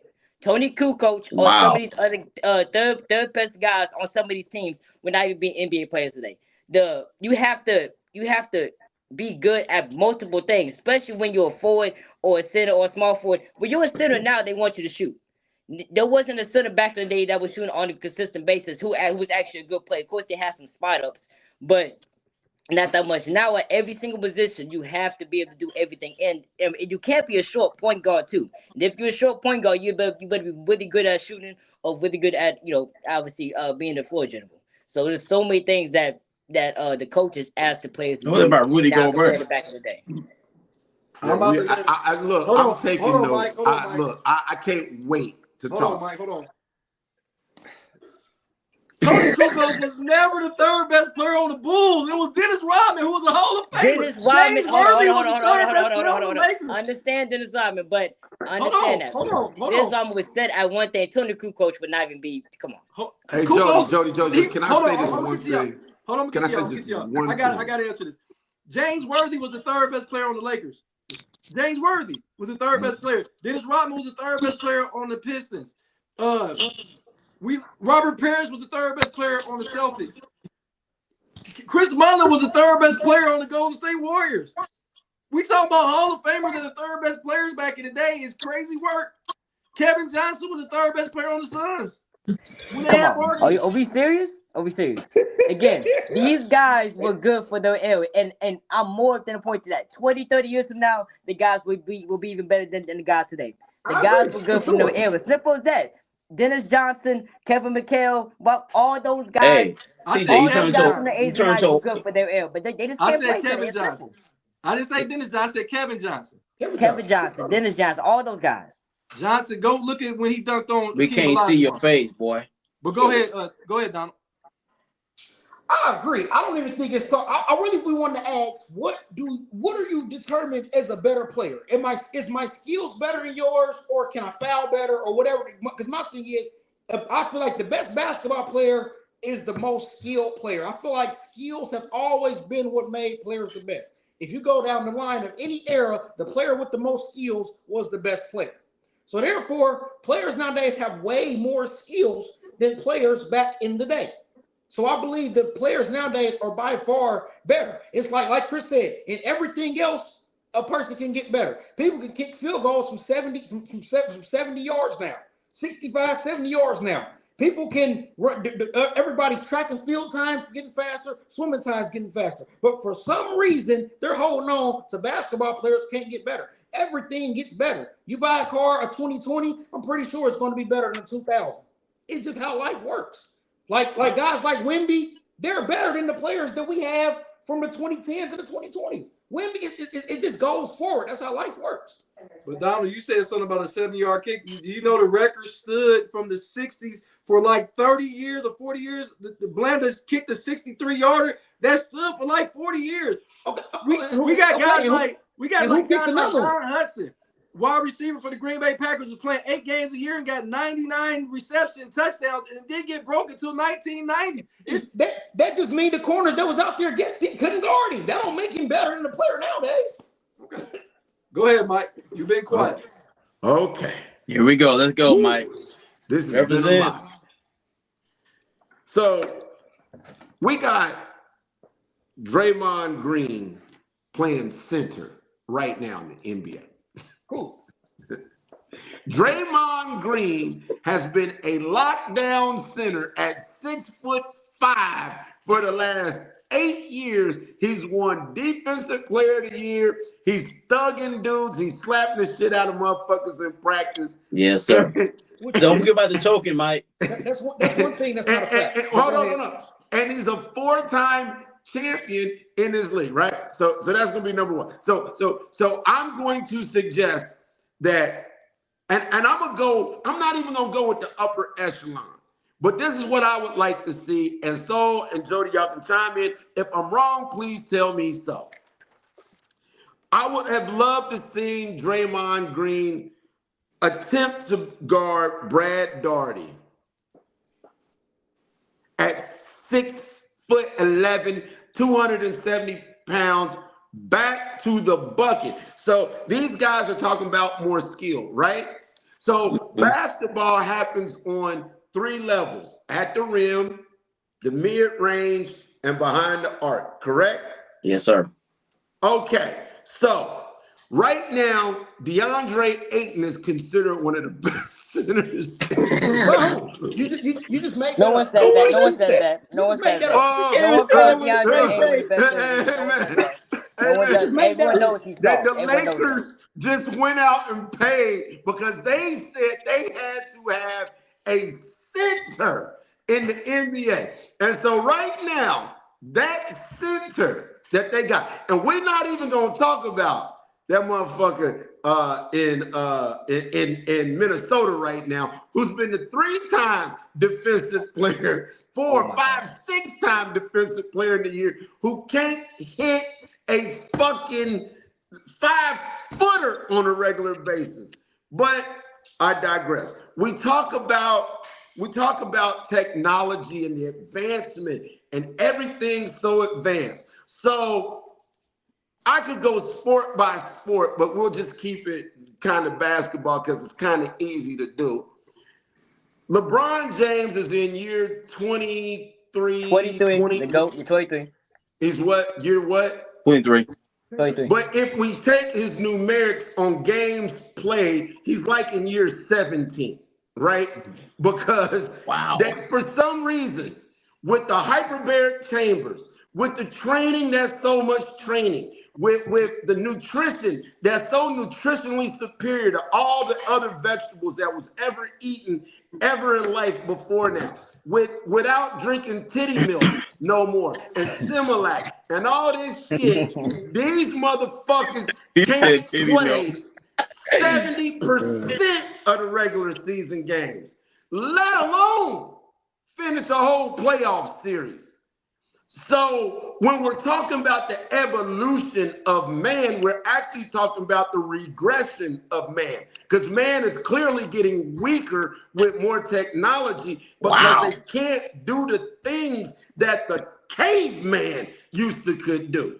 I used to hear my daddy talk about walking in the snow, going to school, and it was sub 20-degree weather. And I didn't understand why he thought I was soft, walking to school at 2 degrees under and all this and that. But now, when you live long enough, you live to see exactly what the hell they was talking about. And these 2 gentlemen up in this upper hand corner up here need to dig a little bit deeper in the non-evolution of man that they are now experiencing. You're talking about Ja Morant. You know where he's going to be playing next?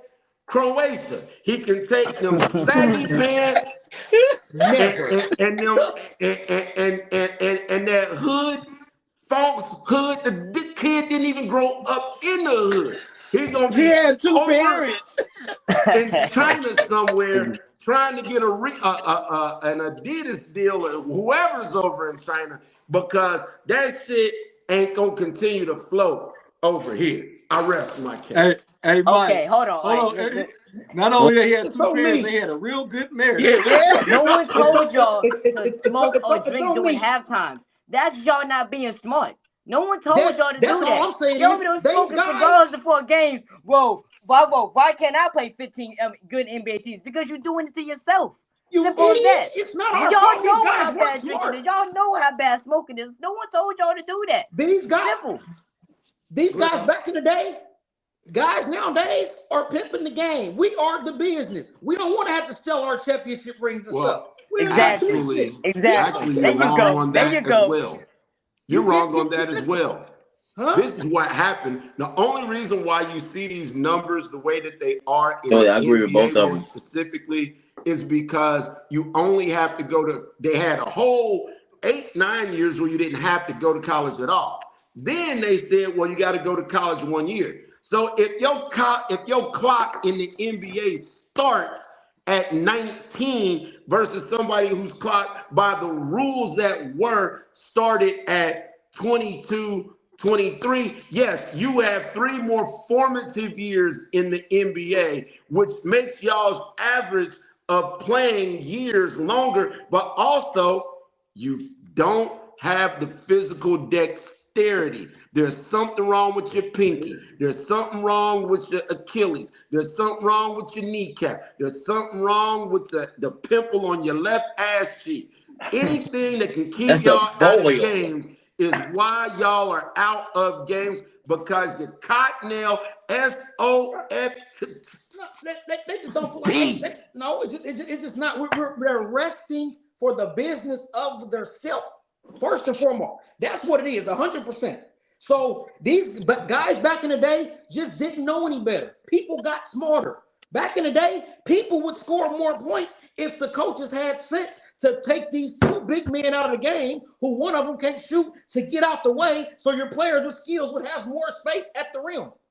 But Donald, this is where I'm gonna go slightly against you when you're talking about the Anthony Davis ain't sitting out by choice. He's sitting out because he's fucking hurt. He hurt. That's That's what I'm saying. There's gonna be some guys in every generation that just can't stay Everybody healthy. just That's hurt. simple as that. It's gonna be guys every single generation like that. We had Name cats somebody. playing with neck braces on. Oh my They god. didn't have the money And I to bet you he sit didn't play out. 6 They seasons. didn't And I have bet that you he much didn't play 6 PTO. seasons. Yeah, he didn't play long because he doing stupid stuff like that. Go sit down. Why you playing the You game ain't with a got neck brace? But You ain't You got know that what much I would like to PTO. tell y'all? The average playing career of all of these players has not significantly moved up. Y'all got some guys that are playing longer, but you also got a bunch of guys that don't make it past year 3 or year 4, which is keeping the average right about where it's always been. This is the funny thing about the old reason why players. it's like that is because guys right now is that the player pool is different. In the 90s and 80s, it was only America. Nowadays, you got 7 billion people, so you got guys in Slovenia, this, that, and the third. So if you So you picking think guys just Elijah from Wan one was from country, America? eventually they ain't gonna get that good. Simple as that. If you go from Elijah around the Wan was whole from entire world, I America? bet you Drazen Bogdanovic, the dude from the Nets who passed away in a car accident, and if he would have joined the league when he first got hot and kept on playing and not done a car accident, he'll be a very great player by now. No, What about these guys? They Sabonis have, ain't from America? huh? What is that? Sabonis and Kukos and All those guys. and Marcelonis, none of these guys are from America. Detlef Schrempf, none of these guys. Mike, none of these guys are from America. You have Hey, bro, I'm just trying to. Now let me ask you this: Rick Smits. Get your best 5 guys from America. Now you compare them to the best 5 guys from not America these days, and you just tell me can they win a game within? You want to know what Luka happened, Donald? and Jokic are killing everyone in the night. better You know Play no what? defense. I love what you Those two guys alone. are I'm saying. not Wait a even including minute. Giannis. I'm not even including Go Giannis. ahead, Saul. Go ahead, Saul. Luke, I think the Joker's a great player, but Akeem Olajuwon would kill that motherfucker. I wouldn't even be close. No one said Jokic can play defense. No one said Hey, that. so let me help you out with this. Since they want to go international on us, but we are Americans. This is a classic example of why Americans are today, because you guys are so smart and so elevated and so non-hungry that slow-footed motherfuckers from across the water come over here and make y'all look silly in a league where in 1992 we took our best and made everybody look like a fool. Played But against y'all who? count Maybe one LeBron NBA James player y'all with played a against. bronze medal in the Y'all didn't Olympics. play against no one. That's the thing. Hold Y'all on, hold played on, against hold on. no one. Hold You're on, doing real guys quick. that have You second gotta go watch jobs. this stuff. Who y'all are playing against? Hold on, real quick, guys. Just put something in perspective. And Gilbert Arenas said this. The NBA had to change their rules so they could get European players over here. Yep. It was too hard for them to come over and play. This Yep, is it coming was. from Gilbert Arenas. This ain't come from me. Gilbert Arenas said they changed the rules so they can bring the European players over. And this didn't come from, this came from Gilbert Arenas. He said they changed the rules because back in the day, Tony Kukoc would have played if the rules would change. Tony Kukoc was better. Tony Kukoc was probably been as good as, I ain't gonna say good as Luka or Joker, but Tony Kukoc was a bad motherfucker if he would have played under those rules. Go ahead, Jody, he was a bad motherfucker playing in a more fit. I noticed. I haven't even talked about physical aggression. These guys like to wear wife beaters, but ain't gonna throw a punch. And We this what grew I keep up in an asking era you, right? where This what motherfucker I was keep gonna asking. hit you in your mouth. Every Go ahead, time I come on here, Mike, every time I come on here and ask, where should I go to see the physical play? Because I go watch old games a lot. I see guys getting wide open layups and stuff all the time. There was You physical play. you It was a never more can physical tell me. game back then, Donald. You It was. never Donald. can. Thank They you, never Donald. can Thank tell me you. where Thank it you. is. Keep on preaching. Donald, that's willful neglect You because. can never tell me where it is. Okay, so let me ask you this question. Have you ever read this book called The Jordan Rules? Have you ever read it? Oh my. No. Okay. Well, what you need to do, because I'm also an instructor as well. And if I'm going to teach, you first must read the material. So what you need to do is actually read the material and understand why the rules that now your beloved queen gets to take advantage of is because the NBA said we can no longer have guys being physically assaulted out here on the court, Mike because and he's off that and trying to benefited leave. a whole nother group of people that today cry over the tickiest taxes. And how about this? I want to ask you a question. When we grew up, and you were talking about skills earlier, there was this thing called traveling, right? Where you Here we go. only had Hey, so Donald, I many got him. I dribbles got him. to actually No, because do. I got some videos that they done the same things back then. So go ahead. You will not find no video. You will not find. Let me tell you something. One You thing will about it, find. it's the internet. You will find highlights of blown calls, but universally, you will not watch a full game and see nobody come here, run back to the three-point line, jump back inside the three-point line and shoot it and say that's a bucket. No, a lot of guys now are smart enough to know how to manipulate the rules. Thank you. It's a lot of James things. Harden. And the thing lot of y'all things complain about that- James Harden is that he's a floppers out there. It's called manipulating the rules. Bending It's the rules called to your manipulating the advantage. rules, It's called which actually is reading called the being rule book. smart. Players like Harden built that blueprint, the thing Luka and SG are doing right now. So Harden don't get the flack that he don't get the praise that he should. And you might think it's unethical basketball, but I guarantee you the way he is, he doesn't even have to do that. But when he does do that, it brings a whole nother element to his game. Have you guys championships James read Harden the got? rule book and read what traveling is? And then look at the application. And that's the thing. A lot of times when people think people are traveling, a lot of times they haven't even gathered the ball yet, which has been in the rules forever. Trust me, I've been looked this up. There would just been news forever. If you haven't even grabbed the ball together, you can take a step in any direction, however you want. Guys, they just weren't doing that. That's called a zero step. Things advance that happen like Or that. is it called or is it because y'all needed more players to come over from somewhere else that we adopted their rules and called it the Euro step instead of calling it traveling? No, because the Americans did it. And a Euro step is not a travel. You've been got to gather in a 1-2 in the whole history of the world. And then Jody just asked how many championships does James Harden has? He has none, but it's the difference in playing against Steph Curry and John Stockton ain't got a ring. Malone ain't got a ring. So what? We know that. Yeah, no, I- all but, NBA players don't have Jody, so can I much ask you damage. something? It's Let's different not than forget playing against that like they Reggie missed over Miller. 20 But threes in that Isaiah, game dude. 7. Let's not Huh? act like he missed over 20 threes in that can game I 7 ask of him that one team. last question? Don't Isaiah got one? Good. I Two. think I Yeah, got two. they got two. Because They got two. they continue to say that the evolution of this and the evolution of that. When's the last time y'all looked at y'all's calendar? Oh, every day, Okay. You know how long that calendar been in place? wherever. Do you understand that the fundamentals and the foundations of science and everything that we operate off of is got a foundation in shit that is older than millennials, older than all of us. So the foundation, just because you come up with a new technology, because I guarantee you this, y'all motherfuckers ain't determined how they built them pyramids over there. I know that with all your mathematics and your little calculators. But if I tell you to count me back my change from buying a sandwich, you won't be able to do it. Hey, I'm gonna say this, and I'm gonna agree with Donald and Chris. When they say travel, Patrick Ewing used to travel his ass. Sorry, JK. They Patrick guys Ewing don't have used to. to travel Oh his ass. no, I'm gonna tell you. And I apologize if I say this. Oh my God, that double pivot both ways, Michael Jordan famous move. Ooh wee, that is travel. It was his best move. Boom, boom, both ways pivot. I studied that 50 million 11 times. But at the same time, being a Mike, when you're defending the old thing, you're forced to kind of contradict yourself. But and I'm gonna ask you this: who was your best player back then? And What what year? do you conclude the best player? When? Like in the 80s, 90s, who's the best player? 80s, you got Mike, you got Larry, you got Magic, you got Isaiah.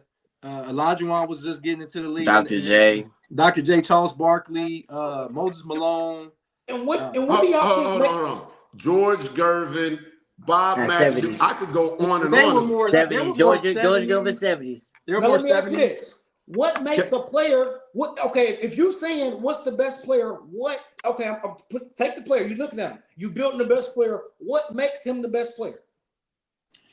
If it look, I told you every time in any sport, the way I determine what the best, I put everything in a pot like gumbo, and it ain't just about stats. It's not about the eye test. It's not about championships. It's everything together. And we all know when that person step on the court, he's the best player. That's That's not what Jordan. I'm asking. I'm just asking. Like, Oh my God. if you got a number one draft pick, who's the best players? No resume, no nothing yet. MJ. Okay. What So player what is Michael Jordan's biggest weakness?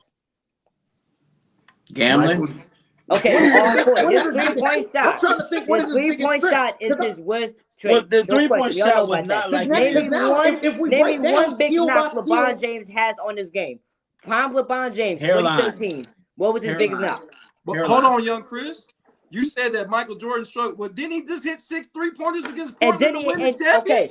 all because Did he- he made a lot of But these did one he game do does it to not make win him a a good championship? 3-point He shooter. did- hold on, He hold wouldn't on. even be league average today. But I'm saying, didn't he do it when it counted? hey, Did let he me do it when ask, it counted? can I counter his Doesn't he have the question with worst the 3-point question? contest performance ever with making 5? Who? He has Hey, the That's worst not 3-point 3-point contest contest. It's Jody, Michael Jordan. no, I'm participant ever. asking. I'm saying if you Jody, let compare me help him skill out by just a little skill, bit. it's guys who are way better. Let me help them out just a little bit. So I'm not even going to get into the 3-point evolution of the shot itself Yeah. or anything like that. I I'm bet not you even won't. going to argue that. I bet you won't. No. It's arguable, but I'm about to get to a point. Back in the 90s, there was a thing called hand checking that was absolutely legal to do. Arm barring was absolutely legal to do. You play within the rules of what it is at the time that you play. Now, if you take Michael Jordan, Allen Iverson, and I could go on probably Isaiah Thomas and a bunch of other people and move them forward to this generation of which LeBron has never averaged 36 points a game. LeBron has never averaged 30 points a game for a career. LeBron has never done that with any rules that there are. If I move Michael Jordan forward to these rules right here with no hand checking whatsoever on God's green earth, and he don't shoot an extra three-pointer all day long, do you know that the metrics have him at averaging about 40 points a game? So Okay, in let me ask you this this. era. Let me ask you this. If I move some of the players now with their isolation game, No, LeBron. Move Can- LeBron. Okay. So if I move Braun back then with a guy having to guard him one-on-one, and you have to stay on the other side of the lane, so basically you have to stop a guy isolation. Do you think you can't score on a guy every time? No, because this is what's going to happen. Oh my Unfortunately God. for you, The here's defense, Oh my the God. defense was different. Unfortunately, here's We're not your gonna do this. answer. Okay, Michael Jordan Um, had one job on offense. It wasn't That's it. score. It wasn't to distribute. Was to this, that, and the third. It was to score. That was Michael Jordan's, butter and bread, whatever. That was his main thing to do on the basketball court. LeBron James does everything on a high level. He distributes. He floor generals. He go get his bucket when he wants to. When you say Michael Jordan might be a better scorer than LeBron James, LeBron scorer is the best scorer of all time. 42,000 points. Yeah, nigga That's a played 30 longevity years. Okay, award. so We're not LeBron James comparing is gonna apples get a to bucket apples. anytime you want. If LeBron James had the same mentality as Jordan, I promise you would have put up 35. I promise you that. Now Well, let me tell first you off, this, Chris. LeBron James abandoned defense about Let- 8 years let me- ago, let and me- Michael Jordan has the Let's Defensive not act Player of like, the Year hey, award. Jordan So used to when tell you're talking Pippen to join the about best player. he only had one job, Jordan and used to tell Pippen LeBron to join the James best on a player. career only averages 1.4 more assists than Michael Jordan and 2 rebounds more than Michael Jordan. He's That's more. never averaged as many Let steals. me He's let not me as ask you good as this. a free. He's not as good as you to a free contradict throw yourself, Mike, shooter. 'cause He's you- never averaged points, because when you want to talk about the greatest scorers of all time, you can take their point averages, not the total number of points. If you play 3,000 years in a watered down league, you can do anything. But you know what's Now average? it's watered down. But I guarantee, if you say when Mike's league was the 90s, if you take your top 10 greatest players of all time, Mike's decade will have the least amount of players. But anyway, Wow. Well, the top 75 out of the top 100, Thank you, Donald. the Thank majority you. of they have players. the least. Thank you. Mike Thank you. actually played Jordan against was the just ahead of easiest his time. competition. I'll just say that. And- Jordan was ahead of his time, and that's And why he y'all was. so Okay. obsessed And because y'all another never thing did about nothing Mike, like let me that say before. That's something very right. much Let me say something right. And then my thing is, and Mike had it the easiest because when he was playing, the wings were not, the bigs were good. He never had to play against the best players in the league that were his opposition. Third of all, Mike, you just told me if you break down how long LeBron played, he really only played 16 years, right? That's what you said, right? That's still more than Jordan. Let me ask you this: how many years That did says a Jordan lot. play? That says Let me a ask you lot. this: how many years did Mike play? 13, I think. I think 13 because he took 2 years. I think 13. Somehow his career started in '84 and ended in '02, but he only played this amount of years. But somehow he didn't start load management. I got a Somehow question. He only played 15 years. Listen, Michael has 15 years. LeBron has, to what you said, 16 years, and he has 12,000 more points. Okay, so this is what I'm going to ask That's you. what you said. This is what I'm going to ask you in retort to exactly what you're saying. Why has it taken LeBron James 23 years to get 6? Oh, wait a minute. He doesn't have 6 championships. Because He doesn't have 6. He doesn't have 5 league Hey, I'll tell you MVPs. one thing. He doesn't Those have Utah 6 Jazz MVP teams of the finals. late 90s would He have got doesn't murdered. average Now 30 you're points going to in go. career. Let's Because not he do this, hasn't been okay? on the best. Jordan he was hasn't been playing on the against best team. Byron 6 Buster times. guarding him. Come on. Dan never- Margie. Come Jody, on, really? get your people. We ain't doing this. Little Gary Payne. The player, Come on, the player, Brown listen, brushes that off. And this one more thing, right? I just don't understand how. And listen, Michael Jordan is my favorite player of all time. When a person say he's the greatest, I'm not against it because I understand what they're saying. I do feel like he was the most dominant and had the biggest gap in talent and separation of anybody of all time. I agree. I'm not knocking that he can be the great. I just don't understand in 93, 94, when he retired, they crowned him as the greatest. What I don't understand is how winning became so important now, but they allowed Michael to pass Magic in 94. They want to call him There you go. But There you go. nowadays, Thank you you. have I've to been waiting win to say more that. than Thank you, Western, Don. Some people the greatest. This is the Who? conversation. Yes, He had to put up They- on right now. No, It's no. a They statue did right build now that that was trophy. put up They outside. did build that statue. And it's Donald the is greatest. right. It was a That was 94. the greatest. At that point, he had He, it you tell me, he was past Kareem, 5 rings, 6 MVPs, and greatest score, well, all time, that has the most points of all time. He's automatically past him just because you don't like his shoes, just because you don't like the way he plays. We I talk can't. about Hold on. rings I've been and quiet for MVP. too long. I've been quiet for too long. The reason why Magic got past and he passed Kareem is because both of them played on the same goddamn team. What are we talking about? And then you had another #1 draft pick in James Worthy. What are we talking about? They had Bob McAdoo. They had Michael Thompson. They had Michael Cooper. They had Byron Scott. That's why Michael Jordan, Pippen, if Pippen was on his own team, if Pippen would have went to Seattle, Pippen wouldn't be as good as he fucking is. Stop it. No, he wasn't. Stop it. But you know what? He's Let's just not looking do like this. Horace Grant, Pippen DJ with Jordan left, John still won Paxson, 55 games. Bill Connolly, They still won and 55 games when he championships. left. Still won 55 games. Listen, Stop. it's no Still won evidence of 55 that. games. You know what it You is ain't gonna evidence disrespect of? Goat Raymond James. Listen, You ain't gonna do this. Listen, Because it's no whenever evidence Jordan that left Pippen wouldn't have been and that they good. went against the Knicks, they was Listen, still a great do you team. know One at a When LeBron time. James left the Can I say something real Cavs, quick? they won 17 games. LeBron James turns water turns into wine. He's the GOAT. Come on. Wow. Listen, Hey, Let's let me not do this, let man. me tell y'all something. Y'all say, listen, hold on. Listen, y'all say that Scottie Pippen wouldn't have been as good over there. There's no evidence of that, right?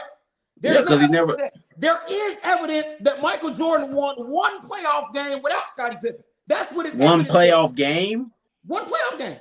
Okay. No, that's not a true statement. and But what this Yeah, is what I it's true. would say. They That's should have what went I'm back in the saying. Hold on, 80s and before what year Jordan was got Michael there. Jordan in? What year Huh? was Michael The Jordan in? Pistons, Michael Jordan was in his Celtics, first. Lakers, they all beat up on He Jordan won 24/7 one before playoff Pippen game, got not a gold. series. Not a series, a game, one game. Can I ask you this, It's Donald? evidence of that. Can I ask you and Chris this? How many championship series has LeBron James lost? What, 6? 6. Yeah, I think 6 this year. He got How shut many has down by Michael J.D. Jordan Ferrera. won? Huh? How many has How many Michael of those Jordan teams were won? good? 6. And how many did he lose? 0. So LeBron James is 6 times worse than Michael Jordan. And How Bill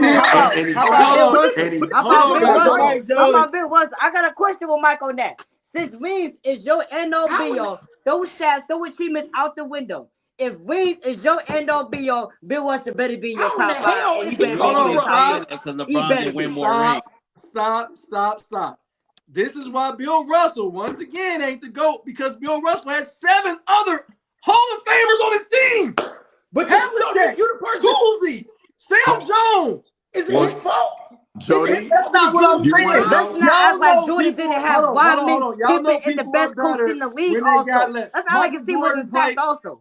Michael Jordan played with 2 All-Stars. Hall of Famers. Hold Two on, Hall of stop. Famers. Hold on, stop. What He in the played world? with 2 All-Stars. Because Hall of when, Famers. hold on, guys, Hall of Famers. Hold on. Because when Dennis Rodman played for the Bulls, he never made the All-Star team with Jordan. He never did. He got 2 All-Star appearances with Detroit. Look it up. I love when people check my stats. No, you're right. No, I know you're 100% right. You're 100% right. But you sitting there, okay, the dudes in the Celtics, they have like you said, 7 to 8 Hall of Famers in that team. I want you to look at some of the other big dogs in the league when the Bulls were running around. Who had arguably the best wing in the league? Who else arguably had no doubtly the best rebound in the league, and also everyone knows the best coach in the league with Ron Harper, with Tony Kukoc. That's because with, Michael Jordan was shooters like running the BJ show. Armstrong, Craig Hodges, and Steve Kerr. They So I had got a one stacked better. roster. I'ma Let's let not him act like the finish. roster was just bad compared to some of these other teams. Chris, you said the Bulls was stacked with Cliff Livingston? Hey, Jody, could I please Wait. get I a said the Bulls were second? stacked. Hold on. You might have heard me wrong. I said the Bulls were stacked when? In the You 90s, said Cliff when did you say the Levingston. Bulls were stacked? In the Can I 90s, please yes. get The a- Bulls were stacked in the 90s, yes. Hey, Jody, can I please just get a question in to young Chris? Go ahead, because I gotta eat. I'm starving. I know, right? This is for young Chris, and this will probably be what it is. Okay. If I take the Miami Heat team, is Dwayne Wade a Hall of Famer? Yes. Sadly, Is yes. LeBron James a Hall of Famer? Yes. Is Chris Bosh a Hall of Famer? No. I say no. Borderline. Yes. Oh, no. Is Ray Allen a Hall of Famer? Yes. Absolutely. Okay. I respond. Right. So I respond. Jordan's best team his best team had him, Pippen, and Kukoc. I mean, him, Pippen, and Rodman. I Three. guess Rodman was on the team. I guess. Okay. And then we go to we go back to Cleveland, right? How many Hall of Famers to win championships has LeBron James played with? Because we will say that Kyrie will be one. We say that LeBron will be one. We probably say Kevin Love is No. Yeah. No. Kevin No. Love, he will. Kevin Love. NBA, the will. Basketball Hall of Fame should be exclusive. AD is gonna be Very one. exclusive. Kevin Love is Yeah. not the Hall of Famer. Kyrie Irving might not even be a Hall of Famer himself, just because outside of 2016, he doesn't really have the stats and the achievements like some of those other great point guards. They Now, got he Tracy looks McGrady. great the way he's playing. He doesn't Hey, have a Chris, good you college gonna be in the career. He Hall only of played a Fame, couple Chris. games. Chris, Let you me gonna be in the finish. NBA Hall of Fame. Okay, Mike, I understand your question, right? Now, what I want you to do is, I want you to take out of Mike's 6 rings, right? How many Hall of Famers did he play against? Oh, easy. Oh, that's Easy. that's a better question. That's easy. Why'd you say that, Donald? Why'd you say that? Oh my Now let's see who played against more Hall of Famers. Well, you played against Magic. You played against Worthy. Woody did not play that series, did he? Did he What? play? No. Did he play that We series? didn't I say think he played that finals. We series. didn't say finals. Give Yes, him no, that. finals. Yes, finals only. Finals Yeah, only. I'm only doing Finals the only. finals. Right, Worthy give him was on that Go 90. Okay, we got Clyde Drexler. Yep. I I guess he is. So where all you right. at? No. How do 3? I'm with you. 3. Go ahead. Malone and Stockton. Reggie Malone, Miller, That's Patrick 6. Ewing, That's Dave 6. Robertson, Charles Barkley. Barkley, Stockton. Moses Malone. Barkley. No, finals only. Finals Oh, only. finals only. Finals Yeah, only. Only finals. finals. Because none of these guys were all on the same team. They just right. Because what you're going to try to do is go with who all was all on the Right. same You know team. what? But I'm I happy you just guarantee you answered this: that question fast. When you just said none Jordan of them never on the lost same team, the Jordan which never these teams are Jordan broken up never and they lost the suck. dirt. Oh, Jordan let's never not do lost this. the No. dirt. Let's not do this. Okay. Just the 2017 Warriors alone and just the 2007 Spurs alone. Just those 2 teams that LeBron played against. You have Tim Duncan, Manu Ginobili, Tony Parker. You have Steph Curry on the Warriors. Whoa. Kevin Durant. You can't put whoa. Wait a minute. Whoa. What? Because I'm counting just those you teams got to alone. talk Just about the those teams Hall of alone Famers have that more was Hall of on Famers than LeBron's Jordan has team played. as well as those. Okay. You can't separate his Hall of Famers from their Hall of Famers. Okay, let me ask you this. So the Spurs had what? Parker, Ginobili, Duncan, right? That's it, yeah. And Greg That's Popovich. How many Hall of Famers did count LeBron coaches have in with this? him? We count coaches? Huh? No, many Hall hey of Famers? Donald, he got his ass whooped in that one. How many Hall of Famers did he have with him? That one don't even count. I won't even count that. Yeah, Boobie Gibson. So is he 4 and 5? Drew Gooden. So is he 4 and 5? I gave him 4 and 5 because that was unfair what my Spurs did to him. Hey, Jody. Donald is keeping me away from the greatest show on earth. Yeah, I got to go report some games. And I love this, and I am willing. We got to do a whole show with them. We can't just do a segment. This got to be a whole show. Yeah, we're gonna definitely bring you back, Chris. I was expecting the whole show yesterday, but we'll bring you guys back. But I am starving, guys. So That's young cool. Chris, man, you the guest, man. Give me your final thought as we get out of here. My final thought, man. I would have to say Anthony Davis is on the way out of Dallas, as we all know this. The Luka trade, in my personal opinion, when the trade first happened, I thought it was stupid. You know, obviously only AD, Max Christie, Trey sent first round pick. Didn't seem like enough because we did see trades that just happened not too long before that. Desmond Bain was worth 5 picks to go to the Magic. So when the trade first happened, it looked kind of dumb. But a couple of days after, I'm like, okay, we all get Anthony Davis, one of the better two-way players in the league over the past 10 years, right there with him and Giannis. But he does have one big question mark towards him, and that's injuries. And the Mavericks were hoping that he could somehow magically later on in his career, because as the older you get, the more prone you are to injuries, is to be more healthy. And they expect him to be that, and he hasn't been that so far. His very first game with the Mavericks playing against the Houston Rockets, he had dominant first half, over 20 points. I think he almost had a double-double. It was looking crazy. Then me and my dad watched this game. He proceeded to pull something on his leg and did not play to the very end of the season when we went to playing. So the Dallas Mavericks have to move off AD immediately as soon as they get. It's been nothing but injuries and drama. But don't do a very stupid trade. Trade him to a team like, in my personal opinion, I think the Raptors and Bulls would be two good options. The Raptors, possibly Brandon Ingram in the trade, even not him. How about R.J. Barrett and Jakob Poeltl and Emmanuel quickly in a 1 to 2 first-round picks, if that? I think that'd be a good trade for the Mavericks or the Bulls. Nikola Vucevic, Kobe White. I think those two would do great on the Mavericks. But just get off Anthony Davis as soon as you can. Simple as that. Absolutely good stuff. Kobe Michael, White. the people champ. Give me your final thoughts as we get out of here. My final thoughts are moving toward, obviously, going to start moving toward the college football playoffs. And there's been a lot of talk about Miami not winning for the last 25 years or this, that, or the other, blah, blah, blah, blah. So I just want to have a rundown here. Ohio State, 1970 to 2002, before they won a national championship, 32 years. Alabama, 1992 to 2009, 17 years. USC, 1978 to 2003, 25 years. Texas is on this list 2 times. 1970 to 05, 35 years. And now they're on their second run of 05 to current, 21 years. Auburn, 52 years, 1958 to 2009. Michigan, 48 seasons, 96 to 2023. Tennessee, they on their second run. Because the first one was 1952 to 1997, which was 46 years. And now they're on the second end of 97 to current, which is 29 years. Stop the madness. The Miami Hurricanes are here today to play for a national championship.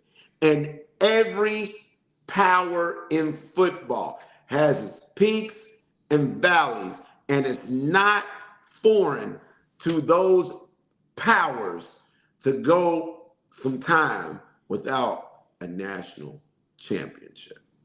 All right. Donald, give me your final thought. My final thought is I've been on this college basketball thing, like players getting ready to go to the draft. And at early look, it really looks like it's going to be one of the most draft with kind of some of the most game ready and franchise changing players. Darren Peterson in Kansas, they were up 20 before I fell asleep on Iowa State, which is what's number 2 team in the nation last night. And just watching them play, you get to seeing he's actually flat out better than the rest of the players on the court by a large margin. But I'm going back and forth like the dude from the Baby Blue School. I think he's flat out athletically and gifted over a lot of players. So my final thought is going back and forth shuffling. The 1, 2, 3, and 4 players in the nation, I'm going back and forth on it. But right now, I got Darren Peterson as number 1. That's my final thought. Hey, Donald, you can't forget about Kingston Flemings. I think that the A Cup can be up there because it's a guard-driven league. So it's a lot of guys, man, that can be up there. But good tape, good stuff. So on sports, man, give me your final thoughts. We get out of it.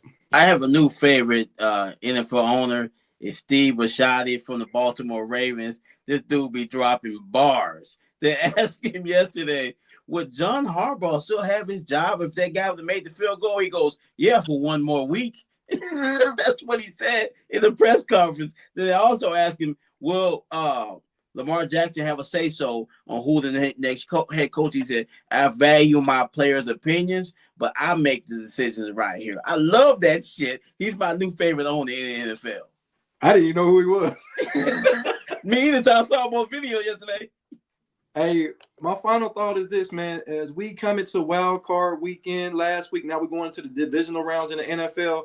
I think some things, I know Mike don't like that we try to retread different things, but if they need to do away with that Monday night football game in the playoffs. The reason why they stopped the Monday night games is because these guys needed more rest. You want to have the best rested when they play. This is not a Thursday night game where you're trying to rush and get ratings. You're going to get tremendous ratings on football. Y'all need to do away with that Monday night game unless you're going to let that person play another Monday night game the following week. I agree. That one day is monumental to these guys in their recoveries, and we want to have the best players play at the best time. This is the time you don't want guys to be injured. We got to do something about it. I think Tony Dungy has really spoken out about that.